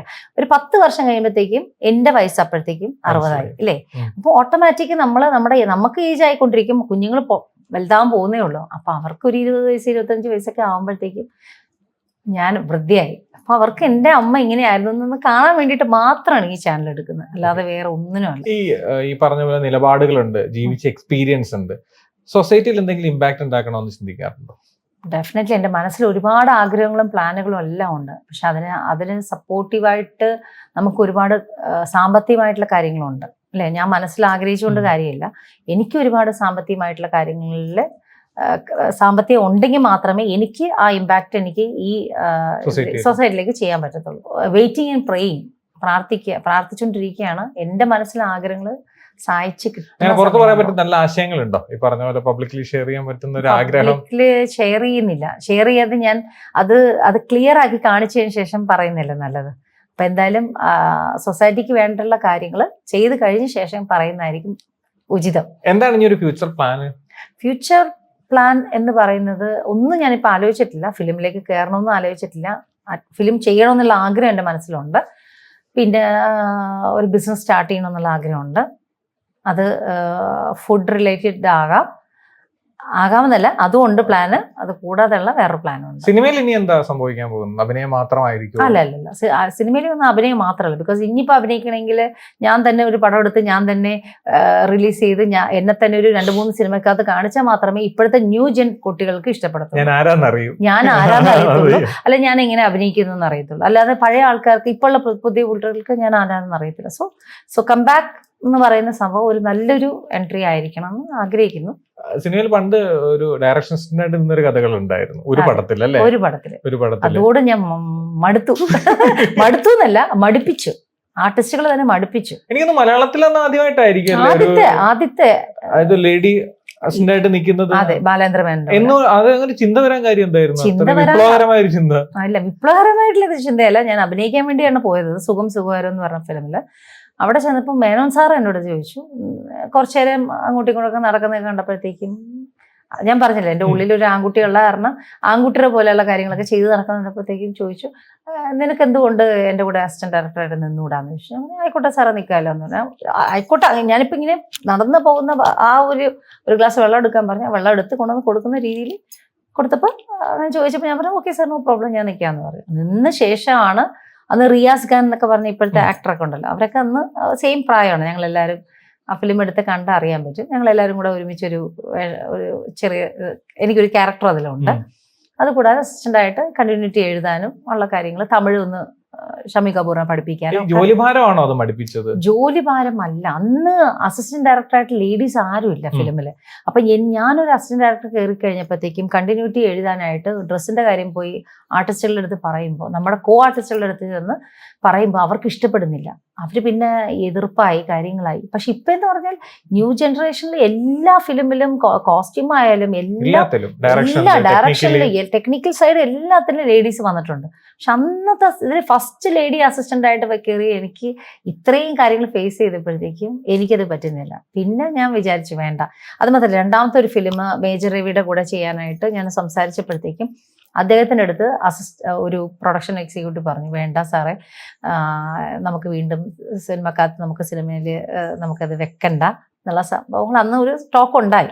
അത് ഞാൻ പിന്നീട് അദ്ദേഹം തന്നെ എൻ്റെ അടുത്ത് പറഞ്ഞു, ഒരുപാട് ആൾക്കാർ പറഞ്ഞത് വേണ്ട അസിസ്റ്റന്റ് ആയിട്ട് വെക്കണ്ട എന്നുള്ള രീതിയിൽ. എന്തായിരിക്കും എന്ത് തോന്നുന്നു എന്ന് വെച്ചാല് അറിയില്ല. ചിന്തിച്ചിട്ടുണ്ടോ? ചിന്തിച്ചിട്ട് ആൻസർ കിട്ടിയിട്ടുണ്ട്. അത് പറഞ്ഞ പിന്നെ പ്രശ്നമാവും. അതുകൊണ്ട് അത് വേണ്ട. ഇപ്പൊ ഈ പുറത്ത് കാണുന്ന വിവാദങ്ങളിലെയും അല്ലെങ്കിൽ ഈ പറഞ്ഞ പോലെ കാര്യങ്ങളെയൊക്കെ എങ്ങനെ നോക്കി കാണുന്നത്? ഇപ്പൊ സിനിമയിൽ നടക്കുന്ന വലിയ കമ്മിറ്റി റിപ്പോർട്ട് പോലെയുള്ള വലിയ റിപ്പോർട്ടുകൾ പുറത്തു വരികയും വലിയ ഇഷ്യൂസ് ഒക്കെ സംഭവിക്കുന്നുണ്ട്. ആ ഒരു വിഷയങ്ങളെ മൊത്തത്തിൽ എങ്ങനെ നോക്കി കാണുന്നത്? ആ സമയത്ത് എനിക്ക് റിയാക്ട് ചെയ്യണമെന്നുണ്ടായിരുന്നു. പക്ഷെ റിയാക്ട് ചെയ്താൽ അത് പ്രശ്നത്തിലേക്ക് വരും. സത്യം പറഞ്ഞാല് ഒരുപാട് പ്രശ്നങ്ങൾ ഉണ്ട് ഇല്ലെന്നല്ല, ഒരുപാട് പ്രശ്നങ്ങൾ സത്യമാണ് 101% സത്യമാണ്. പിന്നെ നമ്മൾ അതിൽ എങ്ങനെ നിൽക്കുന്നു എന്ന് മാത്രം. നമ്മുടെ പ്രൊട്ടക്ഷൻ കൂടെ നമ്മൾ നോക്കിയിട്ട് വേണം സിനിമയിൽ നിൽക്കാനായിട്ട്. അപ്പൊ അങ്ങനെ നിന്ന് പോയാൽ കുഴപ്പമില്ല. അതിൽ ഒരുപാട് ആളുകൾക്ക് അവർ വിചാരിക്കുന്ന കാര്യം കിട്ടാതെ ആകുമ്പോഴത്തേക്കും അവർ നമ്മളെ ഒരുപാട് കാലത്തുനിന്ന് ഇല്ലാതെയാക്കും. ഇപ്പൊ ഞാൻ എന്തുകൊണ്ട് നായിക ആയില്ല എന്നുള്ളത് ഒരു ചോദ്യം ആൾക്കാർ ചോദിക്കും. അതിലും ഇതൊരു കാരണം തന്നെയാണ്. നായികയാകാനായിട്ട് ഇപ്പോൾ നമ്മൾ എല്ലാരെയും തൃപ്തിപ്പെടുത്തിക്കൊണ്ട് നായികയാകണമെന്ന് എനിക്ക് താല്പര്യമില്ല. അപ്പോൾ എന്റെ സ്റ്റാൻഡ് ഞാൻ എന്ന് പറഞ്ഞ വ്യക്തിത്വം എന്റെ ക്യാരക്ടർ എന്താണെന്നുള്ളത് എനിക്കറിയാം. അപ്പൊ അടുത്തൊരു വ്യക്തിക്ക് മനസ്സിലാവില്ല. അതുപോലെ പ്രൊഡക്ഷൻ എക്സിക്യൂട്ടീവ് വന്നിട്ട് അദ്ദേഹത്തിന്റെ കൂടെ കറങ്ങണമെന്ന് വെച്ചാൽ നടക്കുന്ന കാര്യമല്ല. അതുപോലെ ഡയറക്ടർ അദ്ദേഹത്തിന്റെ കൂടെ നടക്കണമെന്ന് വെച്ചാൽ ഇങ്ങനെ എല്ലാരെയും തൃപ്തിപ്പെടുത്തിക്കൊണ്ട് നടക്കാൻ അന്നത്തെ സമയത്ത് അന്നത്തെ പ്രായത്തിൽ എനിക്കത് പറ്റില്ലായിരുന്നു. അത് സത്യമുള്ള കാര്യമാണ്. ഇപ്പൊ ഈ പറഞ്ഞ പോലെ ഒരുപാട് പെൺകുട്ടികൾ സിനിമയിലേക്ക് വരാൻ ആഗ്രഹിക്കുന്നവരുണ്ട്. അഭിനയിക്കാനും ടെക്നിക്കലി അല്ല, സിനിമ ഇപ്പൊ കുറച്ചുകൂടെ ഓപ്പൺ ആണ്. അന്ന് ഈ പറഞ്ഞ പോലെ ആ പ്രായത്തില് 13ാമത്തെ വയസ്സ് മുതൽ തുടങ്ങിയ സ്ട്രഗിള് ഇന്ന് ഇവിടം വരെ എത്തിയിരിക്കുന്നു പല മേഖലകള്. ആ പെൺകുട്ടികളോട് അല്ലെങ്കിൽ വരാനിരിക്കുന്ന സ്ത്രീകളോട് എന്താ പറയാനുള്ളത്? സിനിമ എന്ന് പറയുന്നത് വലിയൊരു കടലാണ്. അപ്പൊ കടലിലേക്ക് ഇറങ്ങുമ്പോൾ കടലിന്റെ ചെളിയുണ്ടാവും, പിന്നെ അടിത്തളത്തോ ഇറങ്ങുന്തോറും ചെളിയുണ്ടാവും, പ്രശ്നങ്ങളുണ്ടാവും, മീനുകളുണ്ടാവും, കാര്യങ്ങൾ. അതൊക്കെ ഒരുപാട് കാര്യങ്ങൾ മനസ്സിലാക്കി പിടിച്ച് അവനവൻ്റെ നിലപാട് നിന്ന് അവനവൻ്റെ പ്രൊട്ടക്ഷനെ നോക്കിയിട്ട് വേണം അഭിനയിക്കാൻ ഇറങ്ങാനായിട്ട്. പ്രത്യേകിച്ച് ഇന്നത്തെ ഒരു ഡിജിറ്റൽ യുഗത്തിലേക്ക് വരുമ്പോൾ നമ്മൾ വളരെ കെയർഫുൾ ആയിരിക്കണം. മൊബൈലിൻ്റെ കാര്യത്തിലായാലും എല്ലാത്തിലും. ബിക്കോസ് അത് വളരെ സേഫാണ്. അന്ന് അത്രയും ആ ഒരു പ്രശ്നം ഉണ്ടായിരുന്നില്ല, ബാക്കി പ്രശ്നങ്ങളൊക്കെ ഉണ്ടായിരുന്നു. പക്ഷെ ഇന്നിപ്പോ അതും കൂടെ ഉള്ള കാരണം നമുക്ക് 5-6 കണ്ണുകൾ വേണം. പിന്നെ ഇപ്പോഴത്തെ കുട്ടികളോട് പറയണ്ട, എല്ലാവർക്കും എല്ലാം അറിയാം. നമുക്ക് പഴയ ജനറേഷൻ ആൾക്കാർ ആരും അവരെ പഠിപ്പിക്കേണ്ട കാര്യമില്ല. ഇപ്പൊ എന്റെ 3 വയസ്സുള്ള കുഞ്ഞിന് അവര് ക്ലാസ് കഴിഞ്ഞ് വരുമ്പോ തന്നെ മൊബൈൽ അവർക്ക് അറിയാം, ഇങ്ങനെ തട്ടി നോക്കി കാര്യങ്ങൾ ചെയ്യാനും പിടിക്കാനും. അവൻ 5 വയസ്സാകുമ്പോഴത്തേക്ക് അവൻ്റെതായിട്ടുള്ള കാര്യങ്ങൾ അറിയാൻ പറ്റും. സോ അവരിപ്പോ നമ്മളേലും കുറച്ചും കൂടെ കൂടുതൽ അപ്ഡേറ്റഡ് ആണ്. മൊബൈൽ മാത്രമല്ല, ഇനിയിപ്പോ ലാപ്ടോപ്പ് അതിന്റെ കാര്യം ഡിജിറ്റലി അവർ അപ്ഡേറ്റഡ്. അതിന്റെ ഒപ്പം പഴയ കാര്യങ്ങളും കൂടെ പറഞ്ഞ് അവരെ മനസ്സിലാക്കി രണ്ടും കൂടെ ബാലൻസ് ചെയ്ത് കൊണ്ടുപോയി അവർ നല്ലൊരു ഇതിലേക്ക് വരാൻ പറ്റും. അപ്പൊ നമുക്ക് പുതിയ ജനറേഷനോടൊന്നും പഠിപ്പിക്കാനില്ല, അവർക്ക് എവറിത്തിങ് അറിയാം. ഇപ്പൊ വരുന്ന ഒരു പുതിയ സ്റ്റാർ ആയാലും പഴയ ആളുകൾക്ക് സിനിമ എടുക്കാനല്ല അഭിനയിക്കാനേ അറിയത്തുള്ളൂ. അവർക്ക് പഴയ ഡയറക്ടർമാർക്ക് വലിയ എന്താ പറയണേ, വലിയ വലിയ കമ്പനികൾക്ക് അവർക്ക് ഡയറക്ഷൻ ചെയ്ത് കൊടുക്കാനേ അറിയത്തുള്ളൂ, അവരെടുക്കാൻ അറിയത്തില്ല. പക്ഷെ ഇപ്പോഴത്തെ അങ്ങനെയാണോ? അല്ല, അവരൊരു സിനിമ ഉണ്ടാക്കുകയാണ്, അവർ അഭിനയിക്കുക, അവർ OTT റിലീസ് ചെയ്യും, അവർ അപ്പം തന്നെ പ്രൊഡക്ഷൻ ആവും, പ്രൊഡ്യൂസർ ആവും, കാര്യങ്ങളെല്ലാം അവർക്കും അറിയാം. സോ ഇപ്പോഴത്തെ ജനറേഷനോട് എനിക്കൊന്നും പറയാനില്ല. ഒരു കാര്യം കൂടി ഓർത്ത്, മറ്റേ ഈ പറഞ്ഞ അമേരിക്കയിൽ നമ്മൾ ഇടയ്ക്ക് പറഞ്ഞ Sorry. അമേരിക്കയിലേക്ക് ആ. 5 കിലോ അരി കൊണ്ടുപോയ ആദ്യത്തെ വ്യക്തി എന്റെ ജീവിതത്തിൽ മറക്കാൻ ജീവിതത്തിൽ പറ്റില്ല. മറക്കാനാവാത്ത. അത് 5 കേട്ടപ്പോ ആ കഥ കേട്ടപ്പോ ഭയങ്കര രസമായിട്ടാണ് എനിക്ക് തോന്നിയത്. അതും ഇവിടുന്ന് ഖത്തറിലും ഖത്തറിൽ നിന്ന് നേരെ അമേരിക്കയിലേക്കും. ഈ അരി താഴെ വെച്ചിട്ടുമില്ല. ഒന്ന് ആലോചിച്ച് നോക്കി, മിഡിയും ടോപ്പും നല്ല അടിപൊളിയായിട്ടുള്ള ഷൂസും ഇട്ടിട്ട് നടന്നു കഴിഞ്ഞിട്ട് ഈ ഒഹായോ എയർപോർട്ട് എന്ന് പറഞ്ഞാൽ, ഒഹായോ എയർപോർട്ട് ഞാൻ കണ്ടതിൽ വെച്ച് ഏറ്റവും വലിയ അത് എയർപോർട്ടാണ് അമേരിക്കയിലെ. ഒഹായോ. അവിടെ ഞാൻ ഇത്ര കിലോമീറ്റർ ഈ അരി എന്ന് പറഞ്ഞ സാധാ ചാക്ക് കുഴപ്പമില്ല, 5 കിലോയുടെ ചാക്കും പിടിച്ച് ഈ ഡ്രസ്സ് കൊടുത്ത് ഹാൻഡ് ബാഗ് ഇട്ട് നടന്ന് അവിടെ ചെന്ന് കഴിഞ്ഞപ്പോഴത്തേക്കും ആ പ്രൊഡ്യൂസർ അദ്ദേഹത്തിന് സമ്മതിക്കണം. അദ്ദേഹം ഈ വലിയൊരു ഫ്രിഡ്ജ് എന്ന് പറഞ്ഞാൽ മറ്റേ നോർമൽ ഫ്രിഡ്ജ് അല്ല, ഇങ്ങനെയുള്ള ഫ്രിഡ്ജ് ഉണ്ടല്ലോ, വലിയ എന്നാ പറയുന്നതിന് റെഫ്രിജറേറ്റർ, അതിനകത്ത് ഫുൾ പാക്ഡ് തിങ്സ് വെച്ചിരിക്കുകയാണ്. കൂടാതെ അരികള് വൈറ്റ് റൈസ്, റെഡ് റൈസ് എല്ലാം ഉണ്ട്. അപ്പൊ ഞാൻ ചോദിച്ചു, സാറേ ഇത്രയും ഉണ്ടായിട്ടാണ് എന്നെ കൊണ്ട് ഈ 5 കിലോ ചുമപ്പിച്ചത്? അപ്പൊ പറയണ ഐശ്വര്യത്തിനാണ് ചുമപ്പിച്ചത്. ഒരു സീരിയലിന്റെ ഷൂട്ടിന് പോയപ്പോ ആ സീരിയൽ സക്സസ് ആവാനും അല്ലെങ്കിൽ അതിന് ഐശ്വര്യം വരാൻ വേണ്ടി നായികയെ കൊണ്ട് 5 കിലോ അരി അമേരിക്ക വരെ ചുമപ്പിച്ചു ഇല്ലേ? അതെ. എന്നിട്ട് അദ്ദേഹം ഇപ്പൊ എന്താ ചെയ്തതെന്നറിയോ? ആ. അദ്ദേഹം ഇവിടുന്ന് നേരെ അമേരിക്ക പോയി സെറ്റിൽ ചെയ്തു. ഓക്കെ. ഞാനിപ്പോ കഴിഞ്ഞ ആഴ്ച ഒരു മെസ്സേജ് അയച്ചിട്ടുണ്ട്. ചേട്ടാന്നാ വിളിക്കുന്നത്, ഷാജിയമ്മന്. ഷാജിയമ്മ ചേട്ടാ എവിടെയാണെന്ന് ചോദിച്ചു. ഞാൻ അമേരിക്ക സെറ്റിൽഡ് ആണ്, ടെക്സസിലാണ്. സുമ ഇതിലേ വരുന്നെങ്കിൽ ഇതിലേ വരാം. 5 കിലോ അരി എടുത്തോളാം. ഓക്കെ. അപ്പൊ എന്തായാലും ഏറെ പ്രതീക്ഷയുള്ള ഒരു വർഷമാണ് 2025 എന്ന് പറയുന്നത്. അതെ. ഈ പറഞ്ഞ പോലെ എന്തൊക്കെയോ പ്ലാനുകൾ മനസ്സിലുണ്ട്, അതെല്ലാം സംഭവിക്കട്ടെ. സംഭവിച്ചതിന് ശേഷം നമുക്ക് വീണ്ടും ഇതുപോലെ കാണാം. അതെ. ഒരുപാട് സന്തോഷമുണ്ട്. കാരണം ആ ഒരു 13 വയസ്സ് മുതൽ ഈ വയസ്സ് വരെയുള്ള ഒരുപാട് കഥകൾ പറഞ്ഞു, വിശേഷങ്ങൾ പറഞ്ഞു, ഒരുപാട് മനസ്സ് തുറന്നു, ഒരുപാട് ഹൃദയം നിറഞ്ഞ സന്തോഷത്തോടു കൂടി നമുക്ക് വീണ്ടും കാണാം എന്ന് ഞാൻ പറയുകയാണ്. മറ്റെന്തെങ്കിലും പറയാനുണ്ടോ? ബാക്കി പറയാനുള്ളത്, വീട്ടിലിരുന്ന് എന്നെ ഇന്റർവ്യൂ ചെയ്യാനായിട്ട് നിങ്ങൾക്ക് മനസ്സ് തോന്നിയല്ലോ, അത് ഞാൻ നിങ്ങളോട് 1000 നന്ദി പറഞ്ഞു. ബിക്കോസ് എൻ്റെ ഒരു ചെറിയ യൂട്യൂബ് ചാനൽ വഴിയാണ് ഞാനിപ്പോൾ പുറം ലോകത്തേക്ക് എന്നെ കമ്മ്യൂണിക്കേറ്റ് ചെയ്യുന്നത്. അപ്പൊ അല്ലാതെ ഒരു ചാനൽ ആൾക്കാർ വന്ന് എന്നെ വിളിക്കാനും അല്ലെങ്കിൽ ഞാനായിട്ടുള്ള പഴയ കാര്യങ്ങൾ ഷെയർ ചെയ്യാനൊന്നും, ബിക്കോസ് എനിക്ക് അതിന്റെ ആവശ്യമില്ല, അവർക്ക് അതിന്റെ ആവശ്യമില്ല. ബിക്കോസ് ഒരുപാട് ആളുകൾ, ഇപ്പൊ പുതിയ ആളുകളുണ്ട്. എന്നാലും നിങ്ങൾ എന്നെ ഓർത്ത് എന്നെ വിളിച്ച് എന്നോട് അപ്പോയിൻമെന്റ് ചോദിച്ച് എന്നെ ഇന്റർവ്യൂ ചെയ്യാൻ വന്നതിൽ എനിക്ക് വളരെ സന്തോഷമുണ്ട്. Thank you for showing me once again in the media. Okay, thank you so much.